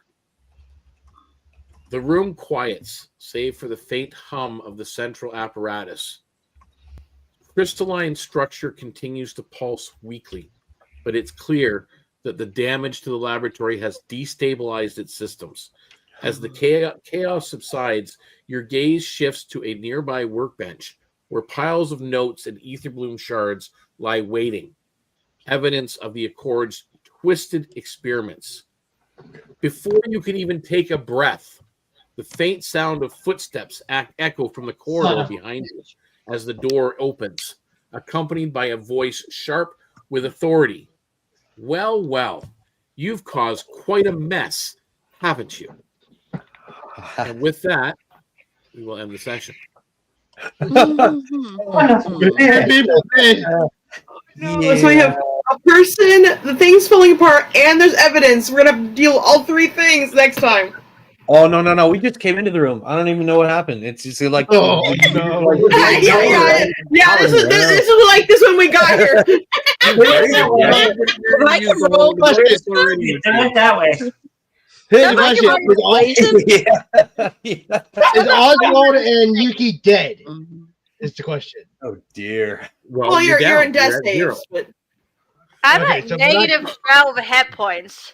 Yeah, I got no Doesn't spell matter, slots you're at left, 0. so I don't know what we're There's gonna no do. negative anything in Yeah, there's no have negative. You're at healing. 0. So Lorelai's we'll got work that out yeah. beginning of the next round. Someone got a calculator handy? I do. Yeah. 3,700 divided by 6. Hang on. Is wow, 616.6. Repeat. So 616. Yeah, 616.6. Repeat. All right, so let's just say 617. 617. Everybody gets 617 experience points. Hell yeah! Where do we put that? Just In write experience. it on your sheet. I found it. So just to break that down, guys, so you understand what we did, and so those watching, I'm glad everybody. We had some people joining us and watching from the shadows, which is always a good thing. The Etherbloom Golem was worth 1,800 experience points. The Accord technicians were worth 900 experience points. The environmental interactions that you guys dealt with were 500 experience points, and the role playing with Solera, the Guardian of the Grove, was another 500 experience points. So very well done, guys, in that regard. We'll get to in a second, Oswald. I will assume at this point that you guys have gathered, like you see these notes, you gather them all up as fast as you can with the voice. I'm going to assume that. You walk away with 2 Etherbloom crystals, the little shards from that golem. You got some research notes so someone can make note of that. And there's about 150 gold pieces worth of alchemical and magical components. So you kind of grab off that desk and throw in. Can you repeat that, Deacon? Yeah, she's our Okay. note taker. There's repeat 2 that? Etherbloom crystals. 2 Etherbloom. What they do is they give you a +1 spell attack when used as a focus. So if you find a way to incorporate that as a focus, they'll give you +1 to your spell attack. That's cool. Yes. Okay. You've got the Gilded Accords research notes, which, by the way, there's also a map in there. Okay. And there's about 150 gold pieces worth of alchemical components and magical components scavenged from like the table that's there. That you managed to gather it up before that when that voice comes in from behind you, surprises you. So you don't even have a chance to turn and look. So we'll find out next episode. Yes, Oswald, you wanted to say something? Who wants roasted rabbit and ostrich? All right, guys, it is just after 10 o'clock, so a 3-hour session. I think I timed that fairly well, surprisingly. Yeah, you did, really. So I'm very pleased that we had some watchers. I'm not sure where everybody's from, but be sure we are not streaming next week. Next Thursday, we are away, but we will be back again the Thursday following to carry on where we left off and find out who it is that just kind of opened the door and caught these guys amongst the chaos of the ruins of the Gilded Accord laboratory, which is kind of fun. So glad you guys did it. So I hope everybody had fun, and thank you very much, guys, for tuning in and watching. And we will see you next stream. But in the meantime, if you want to get a little bit more of Foreverland, become part of the Discord community, where you can actually play a character in the campaign, in the setting, have interactions with the stream characters, have a chance to actually play in our weekly one-shots that are also streamed. There's all kinds of activities going on. You can play solo. You can play with a group of friends. You can play with one of our DMs. There's rules set aside for everything, so you can actually roll up a character and advance that character even on your own, or doing it in the Discord chat, where I reward everybody weekly for their interactions in the Discord as well, on top of what you may be getting in other ways, whether through an adventure or a one-shot or whatever. So, and the Discord thing is right there. It'll also be in our description. So join, look at the descriptions on the YouTube and on Twitch, and you'll find out how to get to us. We're giving you a map, guys. We're giving you a map to Foreverland. Come and join us. Come and play. Come and experience some adventure. So until next time, guys, we will see you then. Thanks, everybody, and ciao, ciao. Bye. Bye.